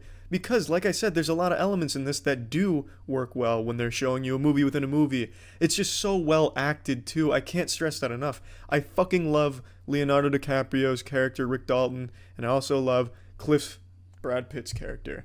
It's just the problem is there's no reason or no drive for these characters to get to where they get to in the movie. You just sit there, watch them talk, which sometimes is okay and tolerable, but other times just borders on insufferable and can't wait to get the fuck out of there. It's not a very good movie. I wouldn't even call it a movie. It's like an anti-movie at this point. I really just don't even know what to classify this as. The last 15 minutes, I think at the end he decided, yeah, this is kind of sucks. I'm going to do a little something to make this interesting. And then he did, and he killed it. But up until then, just everything was useless, including entire characters that didn't do anything for this movie. I just really can't stress enough how disappointing and just how outright robbed I feel of 3 hours. If you're going to do this like pretentious take on movie making, at least have the decency not to make it 3 hours long. At least make it something short so I don't have to sit there fucking finger up my ass waiting for it to end or waiting for anything to happen, and you're not going to give me that. You're not going to give me anything. You're just going to dribble a little bit of breadcrumbs occasionally and then slap them off the table. Nothing comes of it. At least make it short so I don't have to sit there for that long waiting for nothing. Plugging this into the moist meter, I'm giving it an even 50%. Now, I know that's really low for Quentin Tarantino, and the rampant, ball-sniffing Quentin Tarantino fanatics are going to be up in arms. Oh, Charlie simply just didn't get the message. This simpleton couldn't derive the remarkable theme and message behind Quentin Tarantino's pristine work. Oh, a sterling job done yet again from Tarantino. Once Upon a Time in Hollywood is a classic. It's not. The theme isn't that deep. In fact, the theme is beaten into your skull pretty goddamn early on in the movie. It's not a deep movie. It doesn't want to be a deep movie. You can probably pick it apart and try and find some shit that I don't think the movie ever meant to represent, because, again, the movie is more of just a breakdown of what a movie is expected to be. I think it was meant to subvert expectations, to really change how you view a movie, kind of just be this anti-movie. And it just doesn't work at all. Maybe if the writing was better, I really don't know what would have changed it around, but it just doesn't work. It's an overall disappointing movie. I think there's a reason why movies try and tell you a story, try to make you laugh, try and really do anything at all besides just have you look at characters talk to each other, because it doesn't come across as fun. And also, it doesn't tease you with things that might happen, because that's just always a letdown. That's like me going up to you and saying, hey, here, look at this car. This car might be for you. It's your birthday, right? Maybe it is for you. It's not for you, and then you fucking drive away in it. That person's obviously disappointed. They're not, oh, that's great. He subverted my expectations. He got my hopes up, and then he got them down.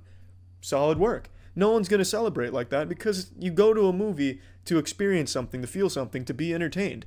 This doesn't do any of those things until the end. The end is super entertaining and really fucking fulfilling, but up until then, there's just nothing. And that's my biggest complaint. Incredible work from the actors, though. The acting is fucking nuts. That's about it. See ya. Initiating moisture.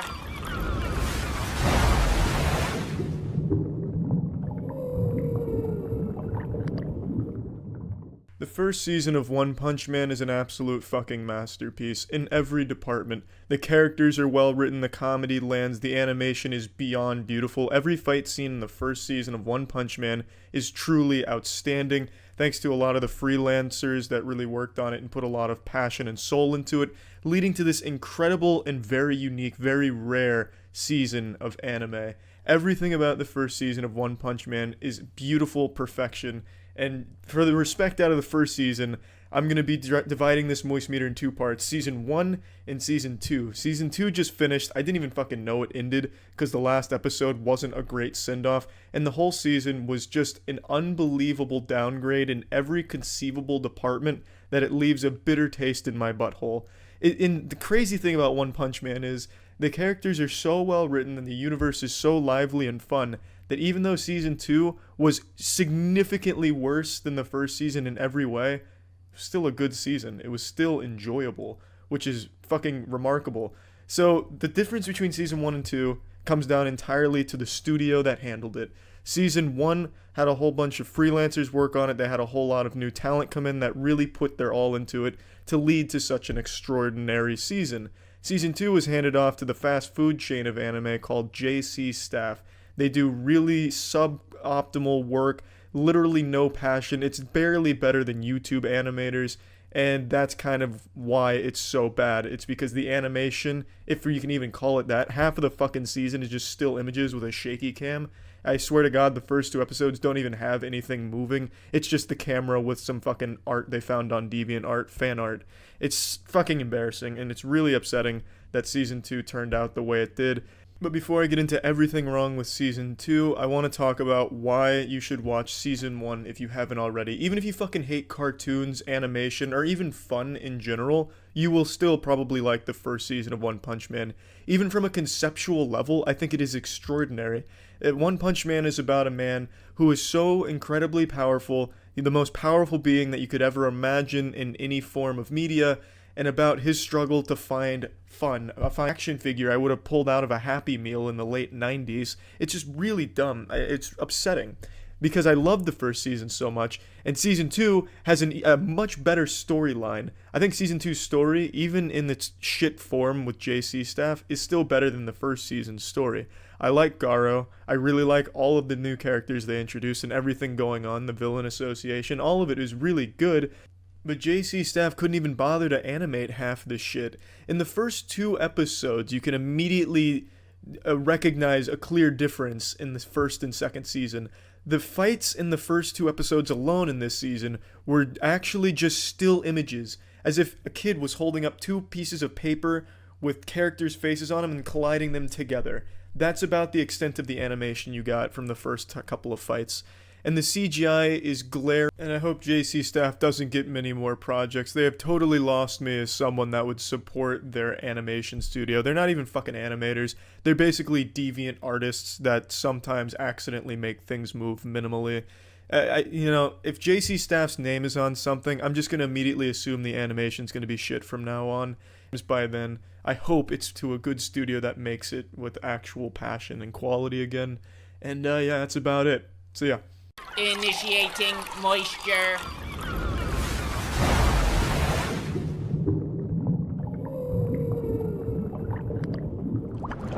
Yeah, this movie is fucking great. Chances are you don't know anything about Parasite, haven't seen anything from it, unless you've seen people online constantly praising it and jerking off about it. But it's an incredible landscape, and quite literally the difference in their social status is shown just in the altitude of where they live. The less fortunate family lives in a basement, the rich family lives in a hilltop mansion. And this changes their perspective on things drastically. For example, a biblical rainstorm blows in, one that would make Moses wet his pants in fear, comes in, and the rich family just views it as just a beautiful thing put there for their own entertainment. This storm is a blessing about that family as well. But it shows you the difference, even in the unintentional elitism. It is just so well crafted. I can't gush about this movie enough. The acting is on point as well. It's so good. I really, really cared about pretty much every character, and their performances were super fucking solid. What I imagine the biggest turnoff will be for this movie is it's entirely subtitles. Unless you speak the language, you're going to be reading subtitles the entire movie. After seeing this, because this was just such an incredible display of talent, just across the board.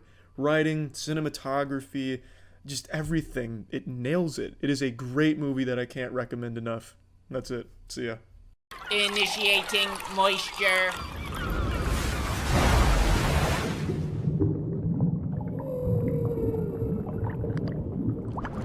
Welcome to the Moist Meter. Today we're looking at the new Rambo movie, Last Blood. I bet a lot of you didn't even know there was a new Rambo movie. I know I certainly didn't. I only knew this was coming out because I check new movies every week, and I saw Rambo was coming out on Thursday last week, and I was like, wait, that's weird. That's Rambo. That's a pretty powerful franchise, and I hadn't seen a single preview for it, and I go to the movies once a week, and I hadn't seen anything, which is really surprising to me. And I know action movie heroes, action stars, kind of a thing of the past, which is a goddamn shame. We still have a couple like John Wick and, well, I guess just John Wick. He's like the last action star. I guess I can't even think of another one, like maybe the Fortnite default character. I have no fucking idea. But even still, I figured Rambo would be kind of a big deal. And it really wasn't. I went opening day, and it was in the smallest theater they had available. It's just disrespectful to my boy Rambo. But anyway, the marketing campaign sucked ass, and I got a shit theater for it, but whatever. Since I went into this without seeing a preview, I didn't know if this was going to focus more on the emotional side of Rambo's journey trying to settle down, have a normal life, or more on like an ultra-violent gore fest type of deal where there's assholes being turned inside out, blood and rock and roll flying everywhere. I didn't know what approach it would take. It turns out it's a little bit of column A and a little bit of column B. Both are done decently enough. The latter being much better. The ultra-violent gore montage at the end is superb. I really enjoyed that start to finish. It was a lot of fun. The kills were very creative and very brutal, which I was very happy to see. And that's not to say the emotional stuff wasn't done decent. It was good. I thought the cast of characters around Rambo were good, and Rambo himself was alright. This thing is, with Rambo, his character is supposed to be so damaged, and he's gone through all these horrible things, but that leads to some really awkward scenes in this movie where something really bad happens to someone he cares about a lot, and what he says and what he shows vary greatly. There's a huge disconnect. Something horrible happens, he says, shit, I'm real sad about this, but the way he's acting, it's just so goddamn stoic, as if he's not even there, as if someone was just holding up the line on a piece of paper and he read it. It's just odd. It just feels odd, and it makes the scene awkward, which takes the emotional aspect out of some of the shit that happens.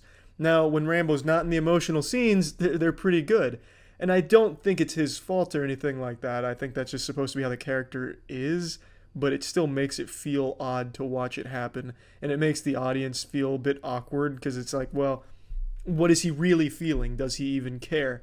And then he goes into this fucking doomsday prepper mode where the second half of the movie's all about revenge. And he's got this entire fucking Home Alone booby trap setup going around a dilapidated barn in the middle of nowhere for no reason. Well, not for no reason, to get her out. But why wouldn't he stop for a hospital to take care of the overdosing problem that she eventually dies from? He had to have crossed the border. He had to gone by civilization at some point, and he didn't make a single stop to get her help. I really couldn't tell in the movie, and that was just a kind of big deal, because I feel like he could have saved her, and everything would have been fine. The movie would have ended right there. It wouldn't have been a happy ending because a lot of bad shit happened to her, but it wouldn't have gone further, which would have been a shame because the kills and everything were great, but it just, from a plot perspective, made no sense to me. But again, the movie was enjoyable. I liked it, especially the end. It's just a lot of the stuff in the beginning was a little confusing, and it didn't do anything incredible, nothing, overly creative. It was all pretty generic and by the books, but it worked. It worked well enough, and I really like to see Rambo in action. That's about it. See ya. Initiating moisture.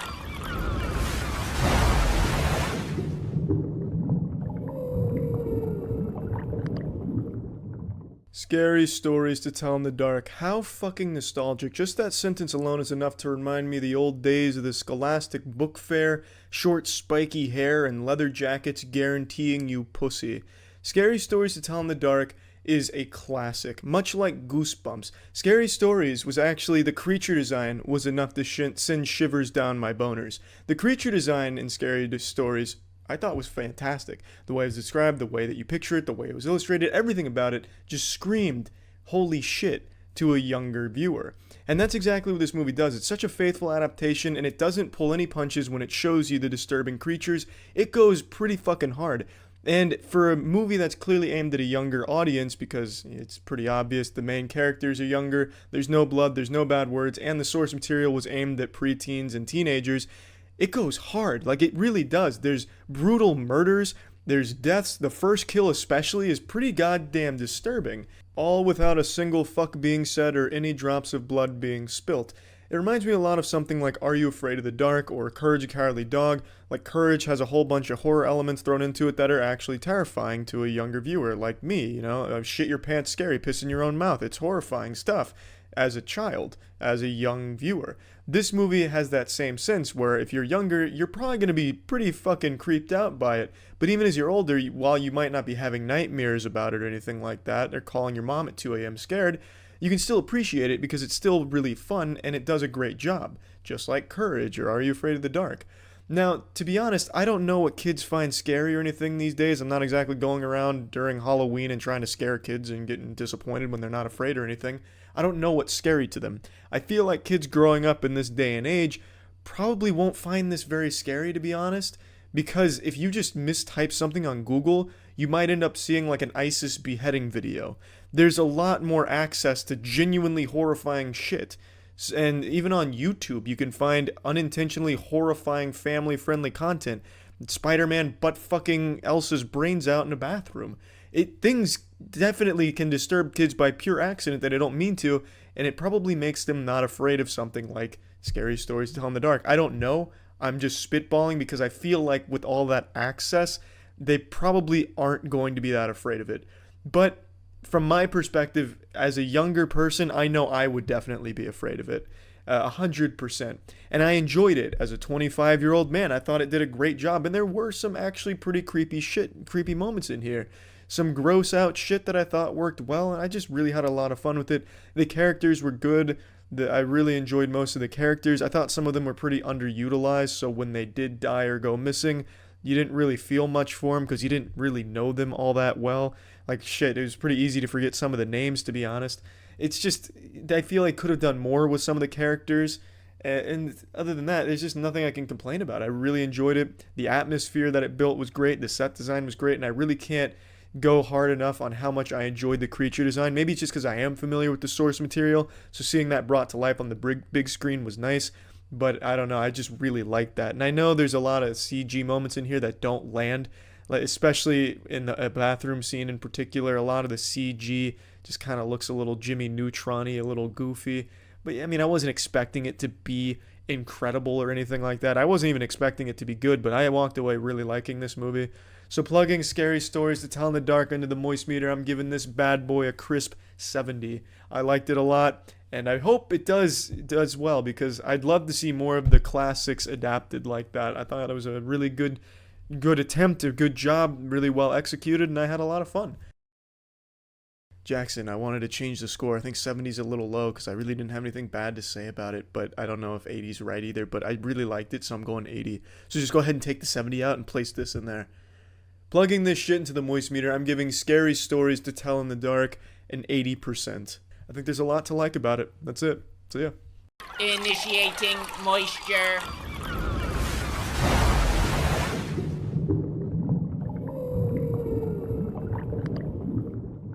Welcome to the Moist Meter. Today we're taking a look at Spider-Man Far From Home. It's another superhero movie, which means another couple thousand Redditors with their pretentious fart-smelling tendencies saying superhero fatigue is setting in, I swear to God, this time. Like fucking doomsday preppers holding up signs on the street.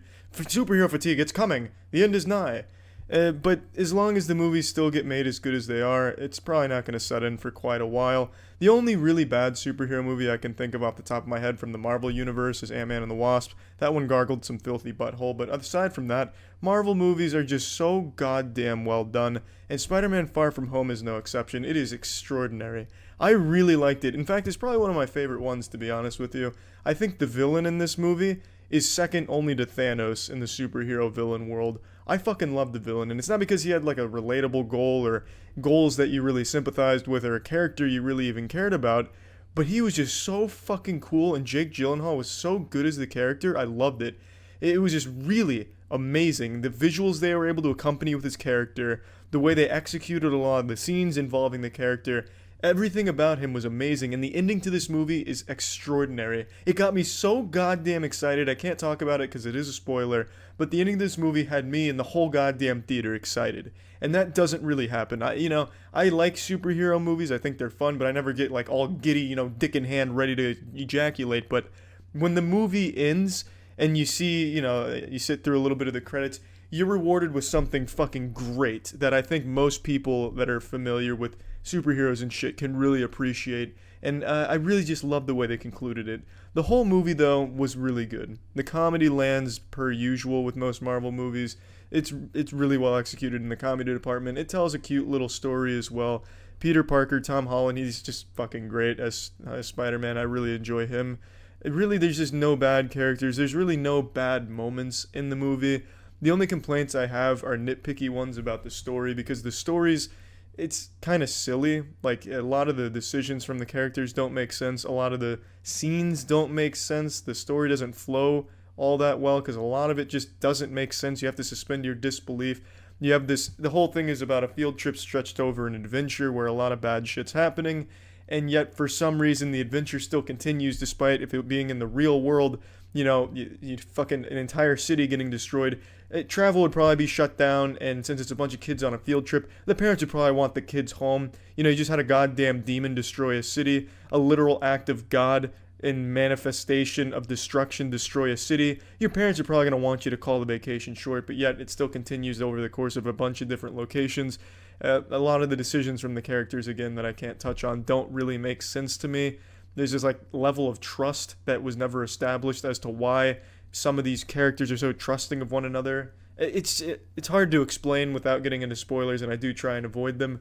But that's the biggest complaint I'd have, is just that the story is kind of nonsensical, and a lot of it's set up for jokes, I imagine, because it kind of pokes fun at how ridiculous it is. There's a scene where Peter Parker gets on a train, and all of a sudden he's 3,000 miles away from where he started in the blink of an eye, and they use that for a conduit for jokes, and I guess that works too, but it's just kind of silly from a narrative perspective. And the only other issue I have with the movie is I really think Spider-Man was kind of lame in the first 2 or 3 fights. He didn't really do anything. He kind of just got his ass cheeks smacked on by the enemies. He didn't really impress me, and he has been impressive. Spider-Man is a really, really fun character to watch in the action scenes in all the previous movies, and it was really underwhelming in the beginning. He just kind of, tossed a pebble. He'd throw a little road sign at the monster. I mean, that's kind of underwhelming, you know what I mean? But at the end of the movie, he really pops the fuck off. The last fight scene with the main villain is really, really fun to watch. I enjoyed that a lot. Really, everything about the last 30 minutes of the movie, I was just giddy about. I really, really liked it a lot. The movie's definitely worth seeing. I think it's very fucking good. Plugging this shit into the moist meter, I'm giving Spider-Man Far From Home a nice 90%. I really like it. I know a lot of you kind of scoff at superhero movies, but they're just really well made. They're really well done. Comedy works in all of them. The action works in all of them. They have good stories. They keep setting themselves up for a really interesting story narrative perspective. It's hard to not like them. You can pretend you don't, but when you see one, it's always enjoyable. I really enjoyed it. I thought it was a lot of fun. That's about it. So yeah. This episode was brought to you by Keeps. Initiating moisture.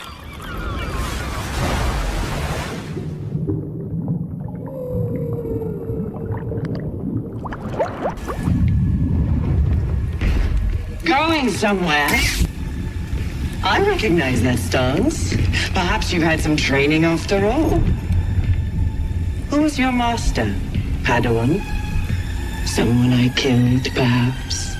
Star Wars Jedi Fallen Order is a lot better than I expected it to be. I'm happy to say it was a lot of fucking fun from start to finish. Now, it's important we address the elephant in the room before talking about the game itself. It's made by Respawn Entertainment, who has a great track record of great games like Titanfall, Titanfall 2, Apex, but it is published by EA, who's the devil. It's like Voldemort. You can't say the name out loud. To all the hardcore gamers, you avoid EA games like showers, or at least that's what you say on Reddit, but you still buy all their games and shit. EA, yeah, they published it, but there's no microtransactions like you're used to from that shit company, so I'm happy to say that. It is a game that is very truly meant to be a game for both Star Wars fans and just fans of action games in general. I want to start with the best part about this game, which is the combat. The gameplay in this game never gets stale throughout its entire 15-hour journey. And keep in mind that's without me exploring every nook and cranny on every planet and getting 100%. So there's a lot of content there, and there's a lot of lore in the game scattered throughout the world, so there's a lot to really pick up on if you're a fan of the lore of Star Wars. And all of it is canon according to the mastermind Disney, so that's great for Star Wars fans. But I really think the biggest shining factor of this game is its combat. The gameplay is just always fun and rewarding. It's most closely resembling anything from the Souls franchise, more specifically Sekiro, which is an absolutely great game that I love. Now, obviously the first thing that people are going to ask, is it really hard, like the Souls series? And I played the whole thing through on Grandmaster difficulty, which is the hardest one. I streamed it all at twitch.tv/moistcritical, and I can confidently say there are definitely times in this game where it's extremely hard, and I definitely got hung up on certain mobs and encounters. In particular, one mini-boss called like the Rabid Ass Beater or something, I don't quite remember. It took me like 20 minutes to beat him, and the final boss was slapping my asshole inside and out for like 30 minutes, so it definitely is hard at certain points, but overall the game itself is much easier than something in the Souls franchise. Not that that's a complaint for me at all. I don't think the game needs to be cutthroat and putting the fear of God in you to be fun. I just know it's a natural question when you compare something to the Souls series. Now, I think the reason why it's easier than most games in that franchise is the amount of tools you have at your disposal. You get so many really fun and interesting force powers that you can constantly use in a fight to turn the tide in your favor. If you're tactical enough, if you have a galaxy brain, and you're getting attacked by 5 stormtroopers and a goat on Zepho, maybe you lead them to the edge of a cliff and you jump over them, do a giant force slow on the entire mob, and then force push them all off the cliff, wiping the board instantly. There's a lot of really cool powers that you can use in these fights that make it a lot of fun, but the one-on-one fights are just as fun, if not more fun, because the parrying mechanic I think works really well. It's very flashy, and there's some decent combos that you can use, but it's not a very combo-heavy game. It's more so on timing and rhythm, just like Sekiro was. I really enjoyed the combat start to finish. There's more than one lightsaber style. There is double-sided lightsaber, of course, which is iconic. And I just think there's so much to play with and a lot to enjoy when it comes to actually fighting enemies. And there is a lot of enemies to fight. There's a lot of fucking hardcore action. And outside of the action, I think the puzzles are pretty well made. Some of the puzzles definitely had me looking pretty goddamn dumb on stream. But I think that's what makes them fun, is when they're challenging for you and you have to really think hard to figure out how to get to the secret or find a collectible or get an upgrade or just progress in the game. There's a lot of puzzles and there's a lot of ways of approaching them, and I think that's very nice. And I also just like the map design in general. Everything connects in a, pretty intuitive way, so you're never overly lost, and there's a good map system that you can always access and just figure your way around. It's just overall, the gameplay, everything in that department is super enjoyable. Not only the combat, just everything surrounding it. The only thing I will nitpick on a bit is there are mini-bosses that defend upgrades occasionally, and they're just reskins of enemies you've already fought. They're not very inspired mini-bosses. Sometimes they're challenging, yes, but they are, in general, just a reskin of what you've already fought. So that's a little disappointing that they didn't put much work into that, but it's not that big of a deal. Enemy variety is pretty decent across the board. Most of the shit you'll be fighting is animals, slug goats, Darth goats, big toads. But outside of that, there's also the stormtroopers, purge troopers. It's a lot of stuff to fight, and it's nice. I really enjoyed everything in that department. Soundtrack as well is something that stood out to me. I think Star Wars has always had a really strong soundtrack. Although the movies, in my opinion, are not all that great, the soundtrack always is. The soundtrack always fucking slaps, and that's no different in this game. And the characters in this game, I think, are also well written, well acted. Although they look very goofy at times because the animations betray the characters, I think that's something that they didn't put a lot of work into, is making the animations fluid. The game often feels a bit clunky when you're moving around the world. Platforming sometimes ends up a disaster because you'll phase through something or clip through something, or you won't grab something when you should. You'll wall run, but you'll end up wall running right into your own fucking death and plummeting straight to hell, just for no reason other than just the game not working entirely as it should. And the same goes for the camera as well. Often if you'll engage in a close corridors combat section, sometimes your camera will get locked outside of the map and you can't really change it, and then you'll just get brutalized in the locker room by the stormtroopers and you'll have to restart because you die in 2 or 3 shots on Grandmaster. So sometimes that clunkiness gets frustrating, and it's definitely there. And you can really see it in certain animations, especially the run cycle. The run cycle is downright goofy if you're sprinting. I'd recommend just not even sprinting so you don't break immersion, because no one sprints the way this guy does. Looks like he's just carrying a fat load of shit in his pants and trying not to let it spill down his legs. But I mean, really, overall, the game is just a joy to play, and it comes with a really good story that I think is very engaging, and it's well told, albeit goofy at times, and I think their attempts at humor in the story don't land at all. They're really just half-assed and ham-fisted attempts to throw in like simple one-liners towards the end of the game or in the middle, and it just doesn't really work. But the story overall is just really well told, and it's super nice to see. And especially since this takes place in between the 3rd and 4th movie, it's really good to explore that area, because I find that to be a really fascinating time period for this franchise to explore. Seeing the clone troopers turn, spoiler alert, I guess.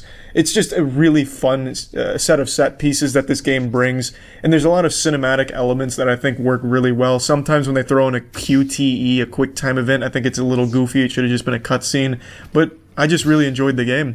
Plugging this into the Moist meter, I'm giving Star Wars Jedi Fallen Order a fat 85%. It's a game I'd recommend to anyone who really likes an action game, or if you're a fan of Soul Series combat or Sekido combat.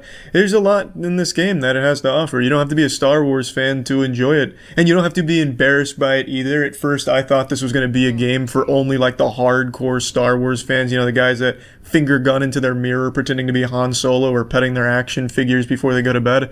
But it's not. It's a game that I think anyone can really enjoy. I know I certainly did. Did you know the real reason Anakin turned to the dark side of the Force was because he had spooky visions of hair loss? This is a vision many men suffer from though, since 2 out of 3 men will suffer from hair loss by the age of 35. Instead of cutting down younglings though, you have a better choice. Introducing Keeps. Keeps offers you proven treatments that help cut down on hair loss, meaning you can keep your locks for longer. With Keeps, you can visit a certified doctor online and get the medication shipped directly and discreetly to your door.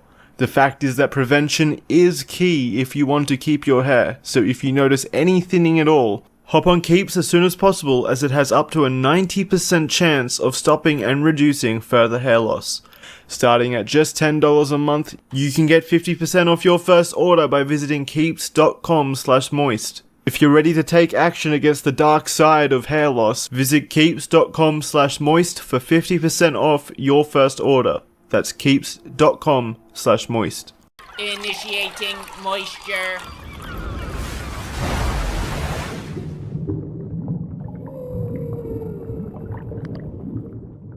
Welcome to the Moist Meter. Today we're taking a look at Season 3 of Stranger Things, and as a whole, Stranger Things in general. I really like the show. A lot of people like it out of nostalgia for the 80s feel because it really captures it well. This show is almost second to none when it comes to production and set design. I think it does an absolutely beautiful job capturing the time period. But for me personally, it doesn't elicit nostalgia because I wasn't born in the 80s, I was early 90s, 94. So I was past the 80s time into the 90s where everything was extremified, you know. You didn't just have basketball, you had slam ball, jumping around on trampolines, breaking ankles, breaking dicks.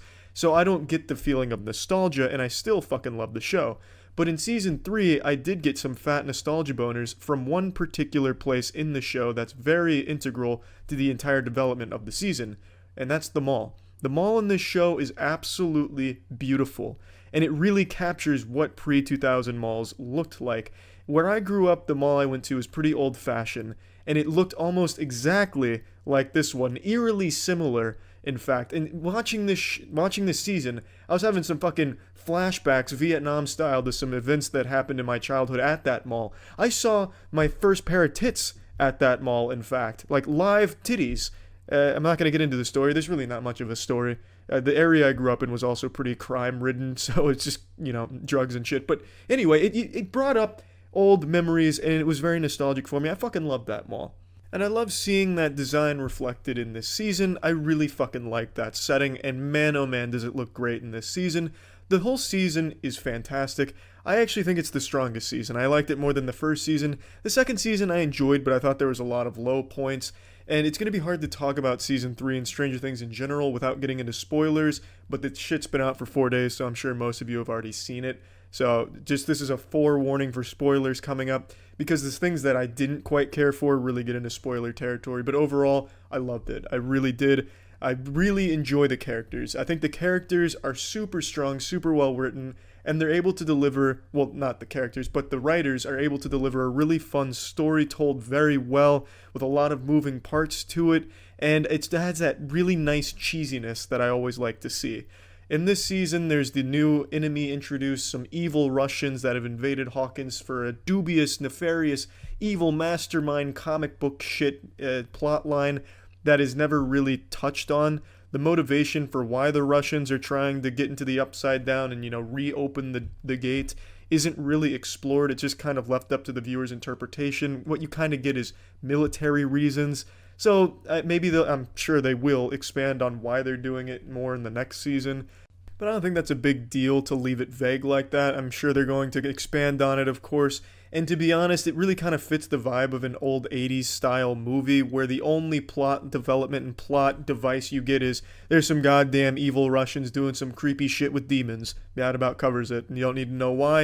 You just need to know it's there, and you got to start coming in guns blazing, tits flying off and shit. So I'm fine with them leaving the motivations vague. I really just enjoyed almost everything about this season. The only things that I can even point out that I didn't care for were some plot holes and also some plot lines that didn't really go anywhere.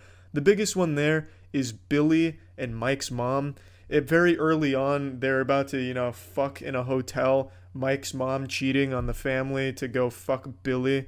And that didn't happen, and it is never touched again outside of that episode. Nothing develops from that. It has no purpose at all, and it just kind of fades out of everyone's memory.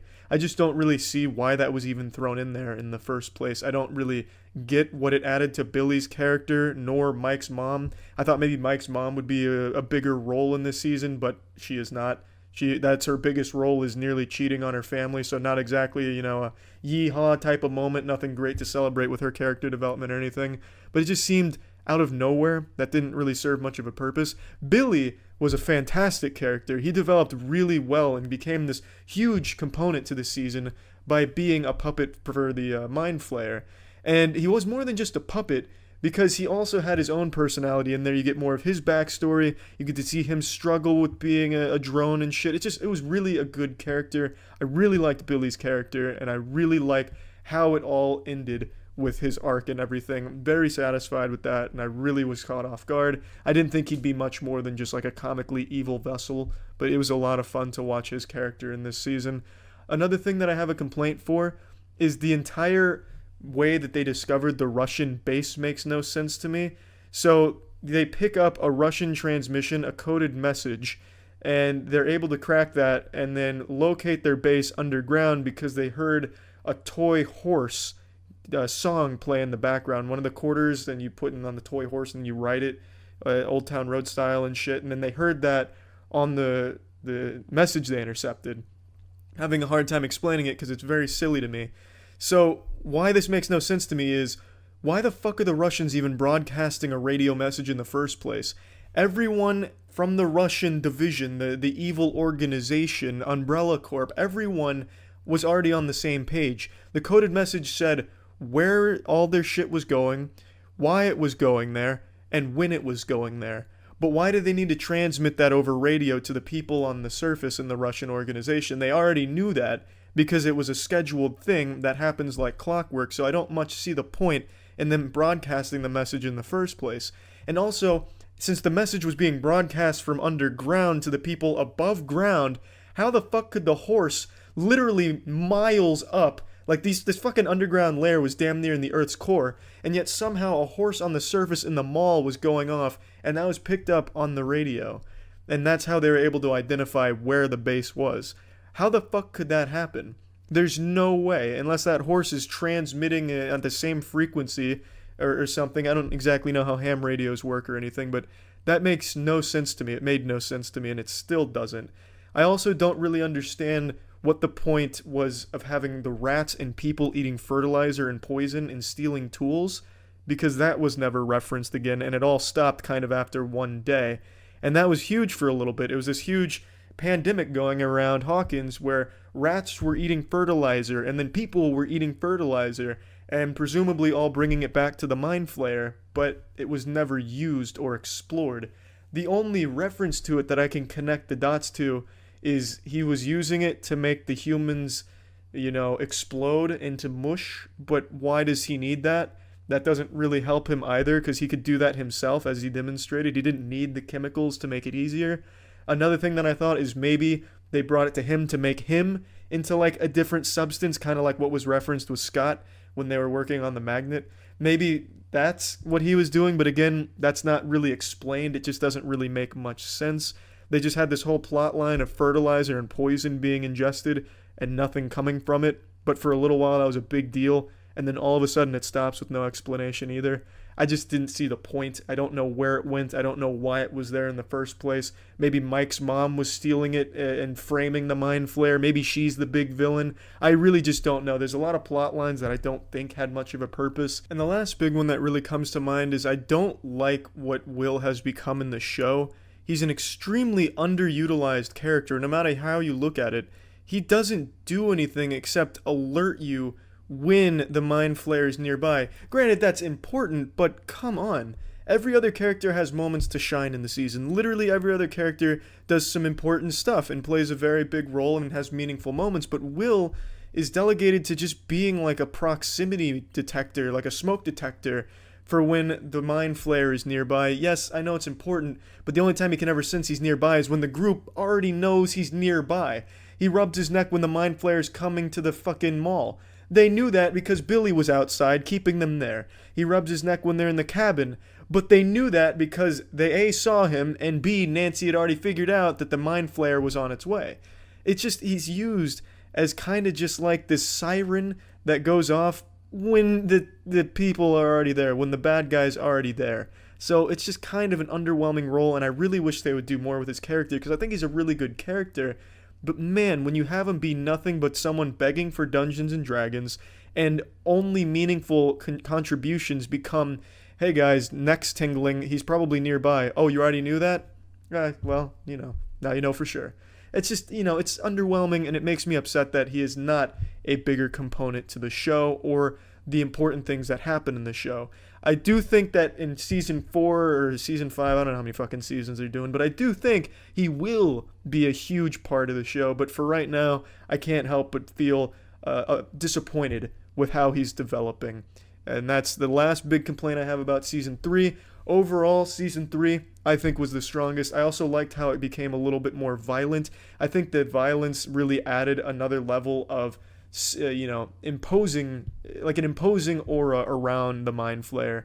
It really showed how evil and how high the stakes were regarding this character. You knew he was bad, you knew he did a lot of crazy bad shit, and you definitely saw some violent crazy shit in the other seasons, but in this one, it's downright, visceral. It's not afraid to be really violent or make some hard decisions with characters and stuff like that. And I really think that added a lot to making the villain that much more intense and more fun and satisfying in the conclusion. So overall, Stranger Things Season 3, I'd give a fat 90% to, and as a whole, I'd wrap Stranger Things as a show in 90% as well. I think it has just been consistently enjoyable, a very fun show start to finish, and the only actual low points in the show I think happened during Season 2. Season 3 was just nothing but a lot of fun with, a couple of missteps that I found here and there, but you may disagree with those as well. Either way, I think the show's fucking fantastic. That's it. See ya. This episode was brought to you by Keeps. Initiating moisture.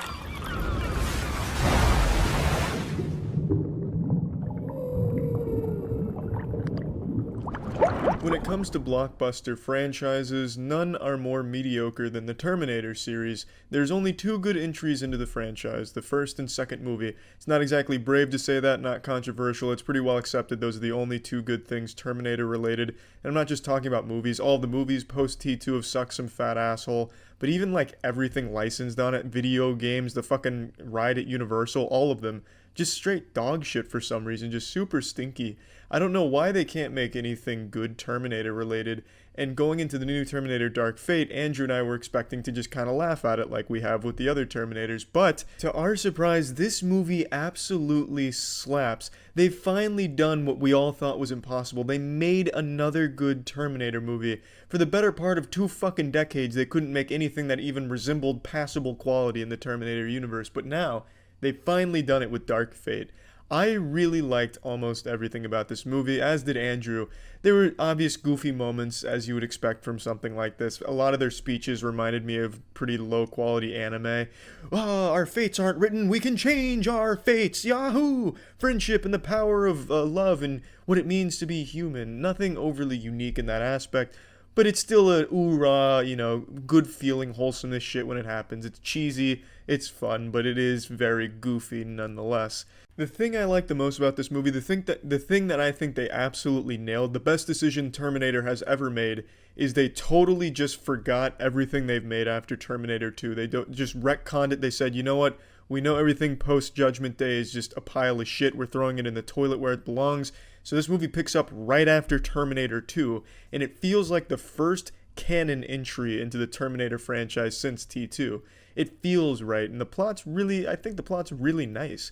I think it's creative. I like the spin they put on it, Sarah Connor's role in it, as well as the new characters they introduce. I think Grace is a really good character. Arnold is still an absolute joy to watch on screen and the development his characters had.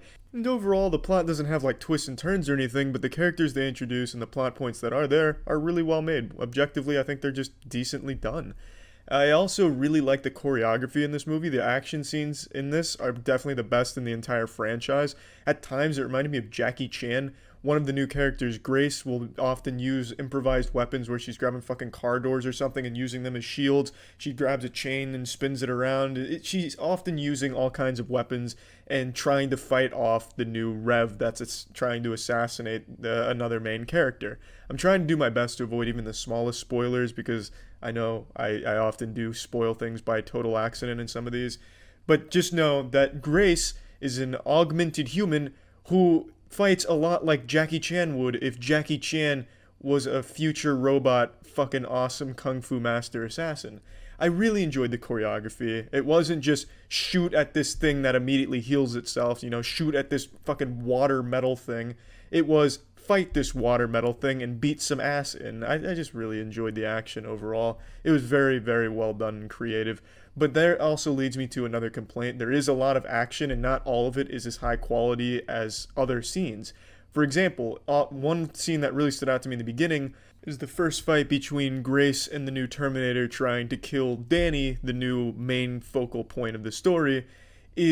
The movement feels weird to watch. It feels stretchy, like every character is Mr. Fantastic. They'll have scenes where they're stretching out like Michael Jordan in Space Jam going for the final dunk, which obviously aren't meant to be there. It's just when they're going from frame by frame and they're breaking down the movement, you can kind of see that elongating shit. Kind of reminiscent of DC's movies back when their CGI was really bad, like Justice League. Their CGI is still kind of bad, but that's the most obvious example. It just doesn't look right. It doesn't look natural or fluid. It looks kind of shitty at times. Really only the movement, the impact and everything, it looks about what you'd expect. But just specifically when they're going from point A to point B during a fight, like they're jumping and everything, it looks like shit sometimes. Not that it's the biggest issue, nor is it that like glaringly obvious, but when you're trying to focus on the action and that kind of shit's happening, you're like, oh, what the fuck is that? Is that an action figure flying around? What's going on with the physics here? Just something that most people will probably notice but trying to brush off. I know I did because everything else is just really cool about it when they're fighting. I also think the acting in this is surprisingly good for Terminator. I really think everyone all around did a pretty solid job with their performance, especially Arnold. Arnold is just a fucking classic. Just him in and of himself reminds me of everything I've always loved about movies. Just every character he fucking plays, I love. And in this movie, I really like what he does. Again, I don't know. I'm just a huge Arnie fan. Sarah Connor's actress, she does a great job as well. It's just a good movie, which is super surprising to say about anything Terminator related these days. There's a couple of plot holes that I noticed, and I don't want to point out because I'm not doing spoilers, but aside from just some bad CGI occasionally, some plot holes, and just occasional goofiness in general. There's like a scene where Grace, to prove she's a robot, does like this weird incel switchblade thing where she slices a fly in half to prove she's the master of the blade. So there is definitely some goofiness there for the sake of goofiness, but I don't really have many bad things to say about this movie overall. Plugging the new Terminator Dark Fate into the moist meter, I'm giving this bad boy a nice 80%. And it makes me optimistic for what comes next in the Terminator universe because they've set it up for more. They've completely redone the whole universe of what's going on in Terminator now, and I'm excited, which I didn't think would ever happen again because Terminator seemed like just such a throwaway franchise with nothing going for it. Good movie. You know what a super scary statistic is? 2 out of 3 guys will experience some form of male pattern baldness by the time they're 35. That's horrifying. Right now, for 66% of men, there's a ticking time bomb of hair loss ready to blow at any point. The good news? Let me tell you about Keeps.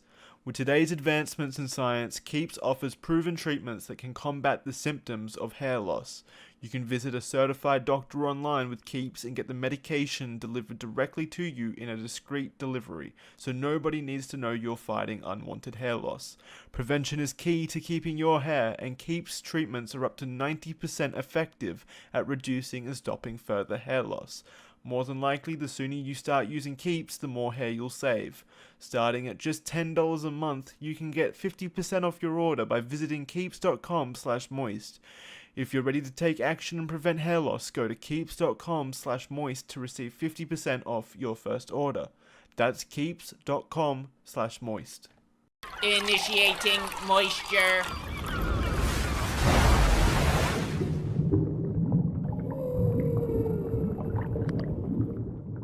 This may come as a shock to some of you, but I don't like Angry Birds. Never liked it, never really got into it. So that being said, I never dove into the mythos of Angry Birds, deep into the lore. I didn't have the compendium of all the exposition or the intertwined deep plot threads the mobile app offered or anything like that. I just didn't give a shit about it. I didn't like the game.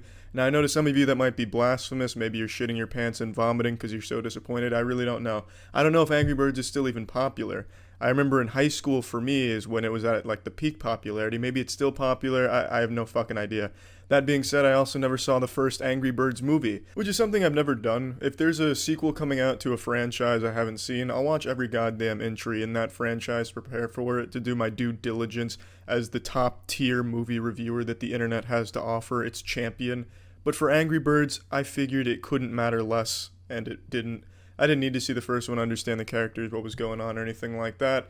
So the movie's not bad. It's exactly what you would expect. It's well animated and definitely makes some kids go ha ha, as evidenced by the theater I sat in, surrounded by children. Yet again, this is much like Dora the Explorer last week, which was a humiliating experience. This one wasn't as bad because I like animated movies anyway, so it's not like it was the worst thing in the world. But this one's not like a great animated movie or anything, especially if you're an adult and sitting alone in a movie theater at 25 years old, trying not to get laughed at by everyone that's significantly younger than you, because you're there alone, probably scaring people. It's not bad. The well-animated story's simple, jokes as low as they come. I just really don't have a whole lot to say about it. It's an extremely forgettable experience. There's not a whole lot there for adults to enjoy, so you probably won't have a whole ton of fun if you're taking your child to it.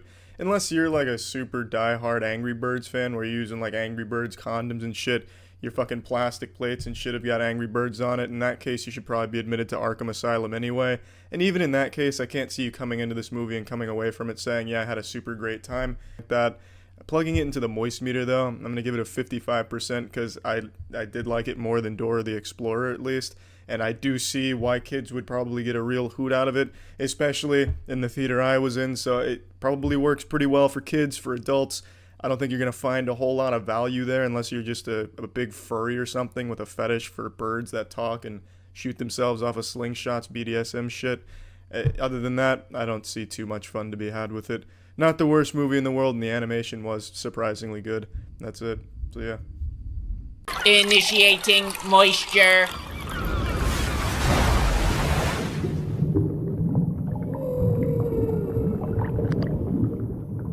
The Boys is an Amazon show, brand new, and it's about superheroes, baby. and I'm totally fine with that. I know a lot of people like to pretend that they're above superhero movies. Oh, such juvenile enjoyment for simpletons. I would never sully my exquisite palate with superhero movies. Oh, disgusting. But then they still sneak out of the house late at night to go see the superhero movie to get their fix, scratching at their neck like a meth addict, because they're well-made movies and superhero movies are good fun. Unless they're DC movies, then most of the time they're super shitty and you'd have more fun doing anything else. But aside from that, superhero movies are just generally enjoyable, and this show tries to take it in a different direction, albeit it's still not even like an original spin on the superhero genre. It's, what if the superheroes were assholes? What if they weren't infallible good guys? It's a realistic look at what would happen if superheroes existed in our world. And while it's not original in attempting that, it's definitely the best at its execution. It's really, really well done. And definitely the most realistic look at what would happen. The superheroes are egotistical humans. They've been told their whole lives that they're gods and goddesses. It's highly marketed. They're backed by a mega corporation Vought. Every move they make is calculated. They're there to make money. They are celebrities, icons, and that's kind of it. They're big, corrupt assholes, though, behind the scenes, and then a group of boys get together after a traumatic event, and they all try and hunt and take down superheroes to expose them for what they really are, assholes, and also brutally murder them, just fucking fist them as hard as they can.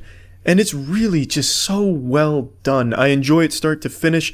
At first I thought it was just going to be like a dark comedy with edginess here, oh, here comes some one-liners, blood, gore for the sake of blood and gore, shock for the sake of shock.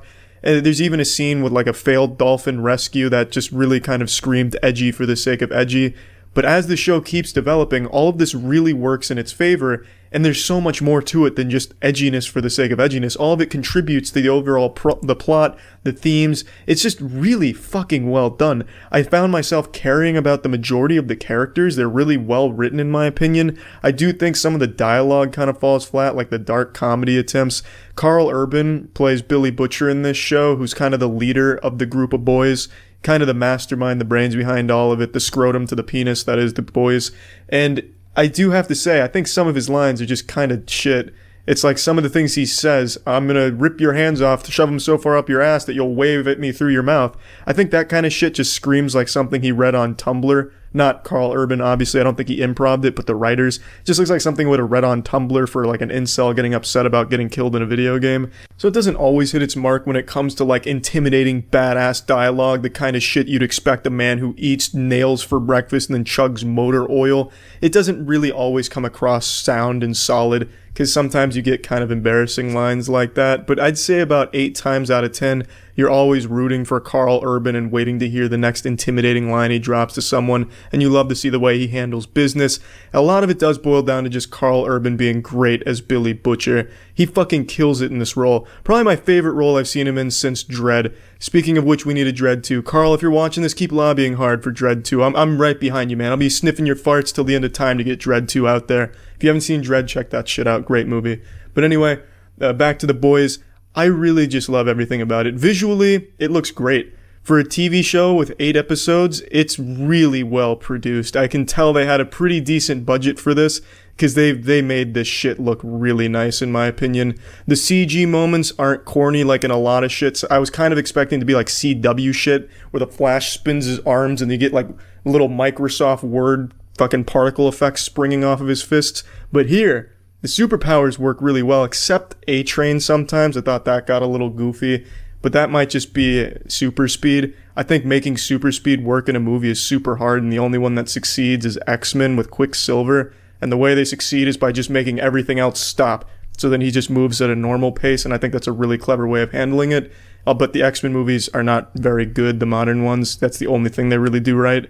Here, it does everything right, in my opinion.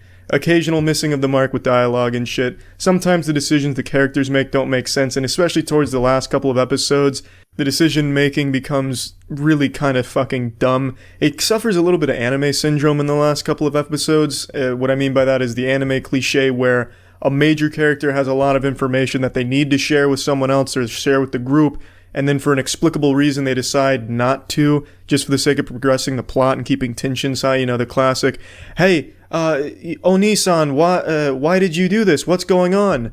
And then instead of saying why they did it and what's going on, they just turn their back and say, nothing. Nothing's going on.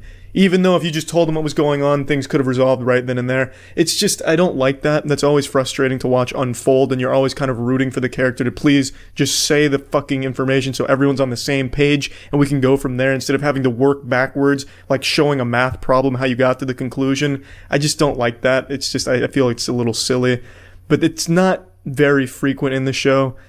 Overall, I just find it to be super enjoyable. It shows you some uncomfortable shit. It shows you some brutal shit. It does get pretty dark. There's not always a happy ending, and I really enjoy that.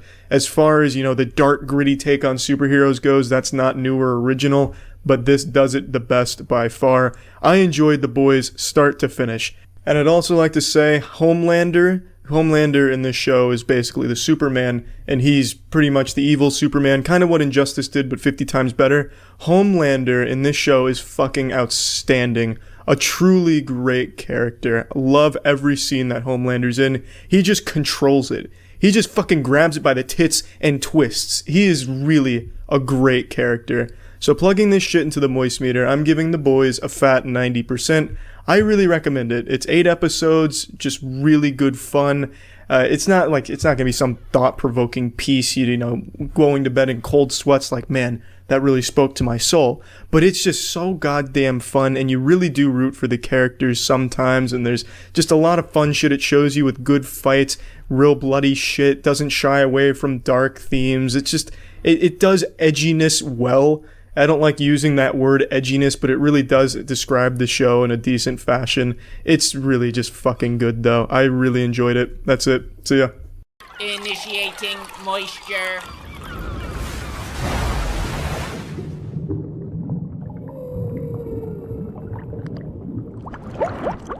Welcome to the Moist Meter, hosted by me, the master of gaming, the preeminent expert in anything that even remotely resembles a Souls-like video game. Today we're looking at the newest entry into this genre, kind of, The Surge 2. Now, as a fan of the first Surge, I recognized it has a lot of problems, but I still overall enjoyed the experience. The two biggest problems I felt the Surge faced was its ridiculous enemy placement and weird map design, where it was really counterintuitive and there was like 1,000 fucking shortcuts just to get to a bathroom, so then you'd have like 10 different ways of getting there and you'd get confused. The shortcuts became part of a puzzle that was never really intended to be there. And I'm happy to say the Surge 2 improves in both of these areas, more so on the enemy placement. Like in the first game, they'd stack 50 enemies behind this box that would jump out and fuck you in the ass before you had any chance of knowing they were there, so a lot of the deaths felt like it wasn't your fault, but more just bad enemy placement. Because, like I said, they'd pop out of this birthday cake like strippers you weren't expecting, and they were all over the place, just fucking gangbanging you, and it was just really lackluster. The Surge 2 doesn't have this problem. The enemy placement is a lot better, I feel. However, I feel a lot of the maps are still confusing in their design. For example, early on, Brother Johnny, when you're navigating Port Nixon, just this corrosive swampland of stink, it's really hard to get a feel for it. It takes 4 or 5 times going through it before you finally figure out where things are, which is really frustrating because if you die somewhere in Port Nixon, trying to get back to it is just an absolute chore. You feel like a blind man feeling his way around the area because all of these corridors are so tight and genuinely identical in terms of what enemies are there and how they even look. So where you feel like you visited before could be entirely different and lead you somewhere else entirely.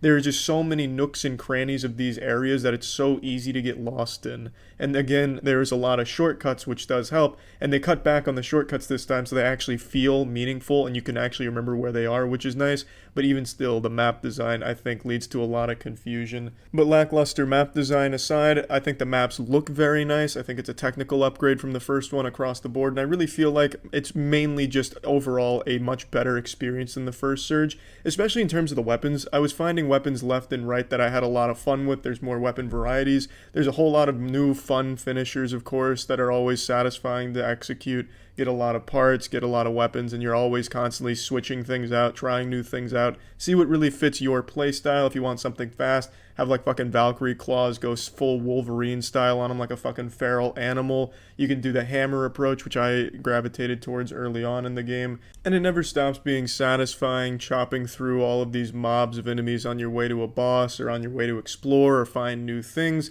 It's just, the combat, I feel, is just a lot of fun. It's a little clunky at times, and yes, there's a lot of bugs. Sometimes you'll go for a finisher on them, and they'll fall through the map, and all of a sudden you're fucking doing your finisher on the dude's ghost. which isn't a game-breaking experience or anything. I also really like the crafting and upgrade system. I find that to be entirely unique in the genre, that I just have a lot of fun chopping off certain body parts. You know, you target the right arm, get a nice weapon. I really enjoy that, collect more of the right arms of that gear, level things up. I really like the way they approach the crafting and upgrading. I think it just leads to a lot of fun, and it makes you want to go out and kill a bunch of enemies instead of run by them in a speed run. I also really like their approach to bosses. I think some of the bosses are pretty uninspired and kind of lazy. There's not a whole lot of cool mechanics to them. It's kind of just do the same tactics you've been doing the whole game, but now on someone with more health, which isn't the greatest, but the bosses at least look cool for the most part. But what I really like when it comes to bosses is you can approach the boss in a different way and do a challenge kill on it to get a different weapon, an improved weapon. In most cases, they're not overly great, but it is still always rewarding to pull off the challenge and get that special weapon for killing the boss in that way. And I think that is just a really cool game design. As far as story and narrative go, you're probably not going to be paying too much attention to it.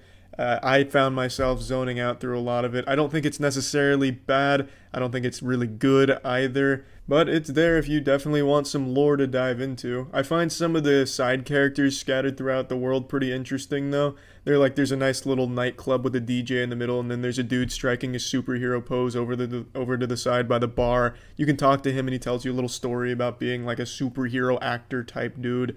And I think that shit's kind of cute. But as far as lore and overarching narrative go, I don't think there's anything too innovative or inspired in the storytelling. It's mainly just there to get you point A to point B to fight some cool shit, find some cool shit, and just unleash cool shit. And in a game like this, I think the most important thing that needs to be right is the gameplay, and it really is here. It's extremely satisfying, it never gets old, it's always fun. There's a lot of different ways you can build your character with the implants that give you different perks and abilities, and you also have the gear that comes with bonuses and partial bonuses. It's just a lot to do and always fun to mix and match, and killing enemies never gets old no matter how easy or how hard they are. And I have to say, I don't think the game is overall that challenging. I never found myself struggling too hard unless maybe I got myself into a really tough situation where, I go full big dick mode and I take on 9 dudes, I've herded them up, and then I try and bowl them down like I'm going for a strike in the lanes. And then I'll maybe struggle trying to do that. But overall, if you're just picking them off one by one, even 2s and 3s, you're not going to struggle, and even the bosses don't present all that much of a challenge. Plugging the Surge 2 into the Moist meter, I'm giving it an 80%. These are the kind of games that I really find myself liking, not just Souls-like games, but a AA game that is very clearly has a lot of passion behind it. I had the same opinion when it came to Remnant from the Ashes. I think the industry needs more games like this, from a creative team that, wants to deliver a unique experience and make it fun first and foremost. Greedfall is another one that I found myself really enjoying. I just really gravitate more towards the lower budget titles that have real passion and work put into them, that really drive to deliver something memorable and fun. And I think the Surge 2 does that. It's not going to be anything that ranks overly high on the Souls-like fans tier list, I don't think. But it's enough that it's a fun game to be entered into that category and just an overall fun experience. And that's about it. So yeah. Initiating moisture.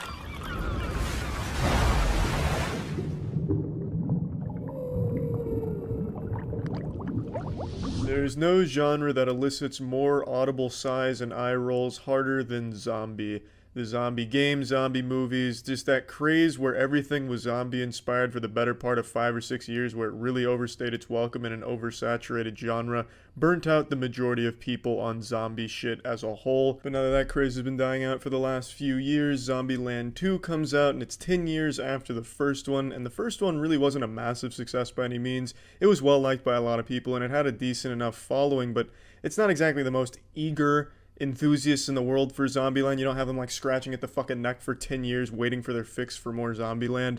But regardless, the Lord bestowed upon them that gift with Zombieland 2 Double Tap, and it's a good movie. It has some of the same style the first one did, just not to that level. I think the first one still had a lot more passion and a lot more style to it. That's what probably my favorite part about what Zombieland 1 was. It was just hyper stylized, and I really enjoyed that.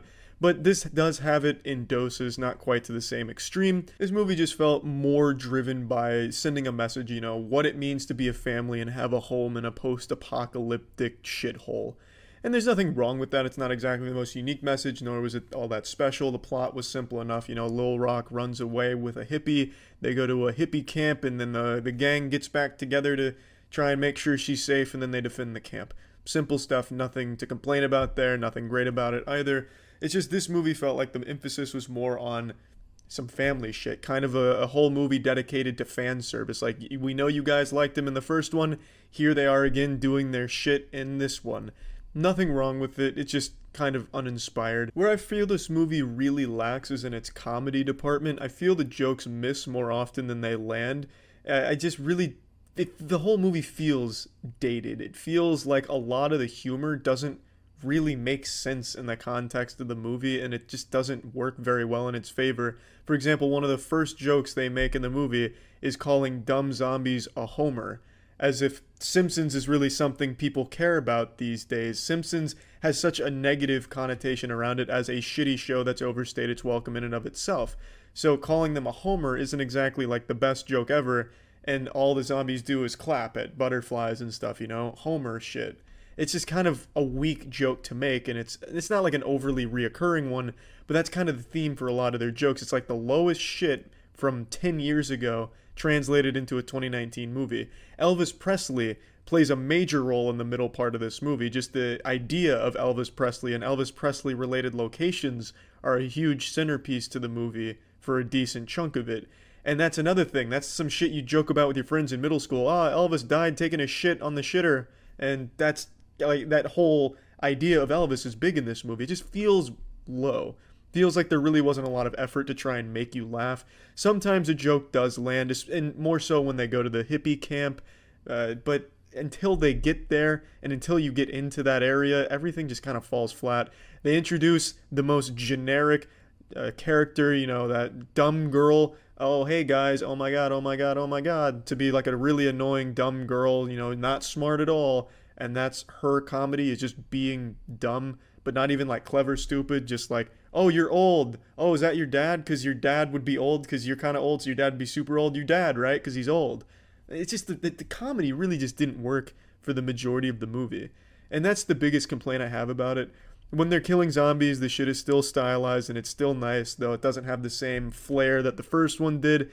That it is still intact, and you can see they still have that charm to it. I also really like the visuals in this one, probably even more so than the first one. Like, I really like Babylon, which is their hippie camp, the pacifist group.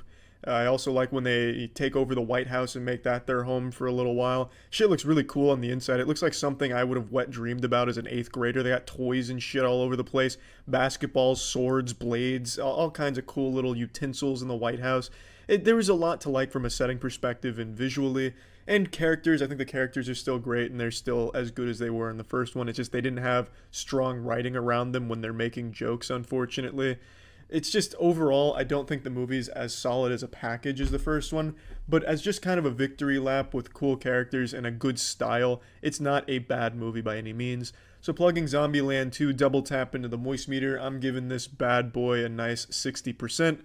It's worth seeing if you've seen the first one. It's always cute to revisit characters, especially after this long a period of time, just to see what they're doing. Even if it isn't the most inspired, nor is it the best sequel, it's still a fun movie to go to. And that's about it. So yeah. Initiating moisture.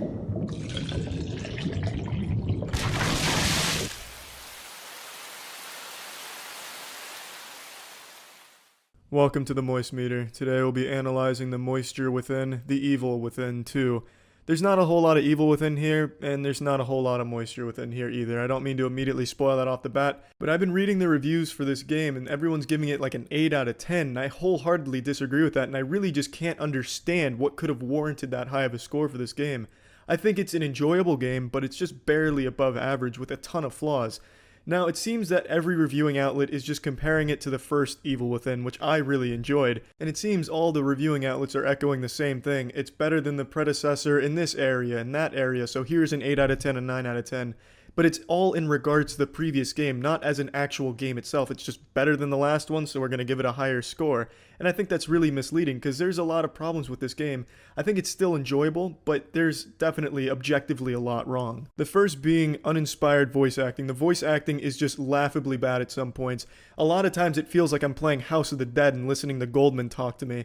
There's certain times where I felt, I could do a better job, and when I do voice acting and I hear that shit back, I'd rather be listening to a fucking urine stream hitting a toilet bowl. And it's enough to really take you out of the experience, and the game's supposed to really be an emotional journey, but the voice acting turns it into this comedy experience, and the script doesn't do it any favors. The dialogue can be so laughably bad. It feels like some 12-year-old wearing a trench coat was trying to think of some edgy lines and they threw them in here, and it just comes across so flat and bad. And the main story really isn't that bad. There's a lot of pacing issues, but the story overall is exciting, it's interesting, and it's different, which I always welcome.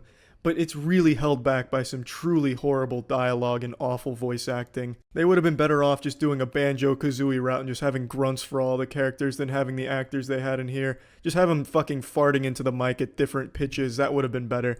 The voice acting really was just one of the worst things about the title. Especially towards the end, that's when the voice acting really rears its ugly head and starts throwing small dicks into the glory hole. There's a really emotional scene where the main character, Sebastian, does something really traumatic, and his response was just a simple no, uttered with the same intensity and emotion I would give if I accidentally spilt a little water on my kitchen floor. Now, aside from just bad writing, bad voice acting, another thing that was really not great about this game was the gameplay, and I'm seeing a lot of praise for it from the reviewing outlets because they're comparing it to the first one, which was mechanically not great, and I will say, the gameplay has improved over the first one, but that doesn't mean it's good.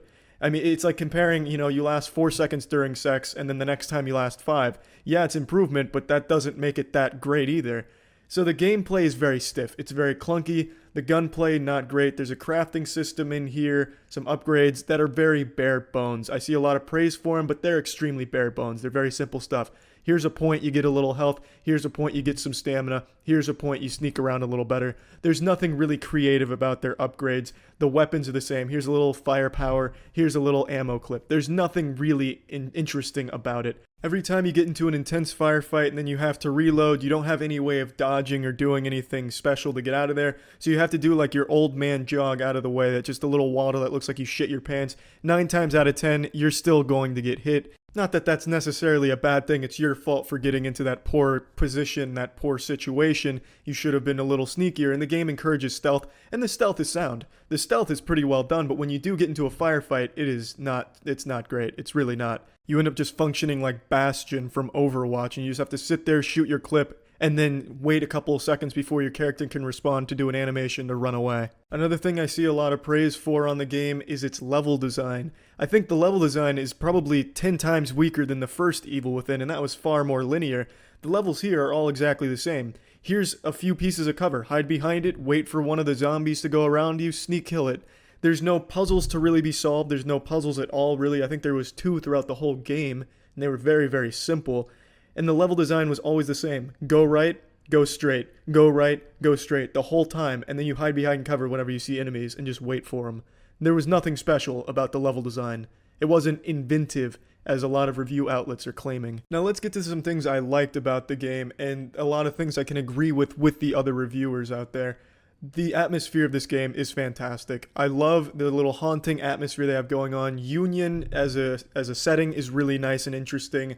And I think one of the main villains, the artist, is fantastic. Hunting him led to some really memorable moments, a lot of really cool set pieces, and a lot of awesome environments. The artist definitely was the best part of the story and the best part of just playing through the game.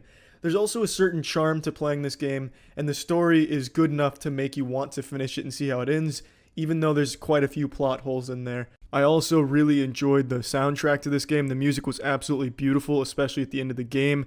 Truly just a fantastic fit for the tone. Everything just kind of fit with what was going on. Music was truly a massive improvement over the last one. Just fantastic score here. There's also quite a bit of content here. It took me 10.5 hours to beat the game, and that was without playing a whole ton of side missions. I also didn't even find all of the weapons either. So there's a lot to do and a lot to find within Union here. And there should be, because this is a $60 price tag, so there should be a lot of content. Now let's pop this shit into the moist meter. I'm giving this a 55%. Like I said, I feel it's a barely above average game. It's enjoyable, but it has a ton of flaws to it. And it's also not really a survival horror type of game, it's more of an action type of game. If you're someone who enjoys a more old school experience and doesn't mind clunky controls and a lot of different superficial problems, you'll probably enjoy this. And if you're a fan of Resident Evil games, you'll definitely probably enjoy this one. But from a purely objective standpoint, I really can't understand how every single reviewer out there is giving it anywhere from an 8 to 9 and everything in between. I haven't seen anything even below an 8 for this game yet, and I just don't understand it because there's such glaring issues with this game in every possible department. Yes, it's still a fun game to play, and yes, there is improvements over the first one, but that doesn't make it an 8 or 9 game. Even compared to the last one, I don't think the improvements are that significant. In fact, I almost prefer the first game for the most part. But yeah, anyway, that's it. See ya.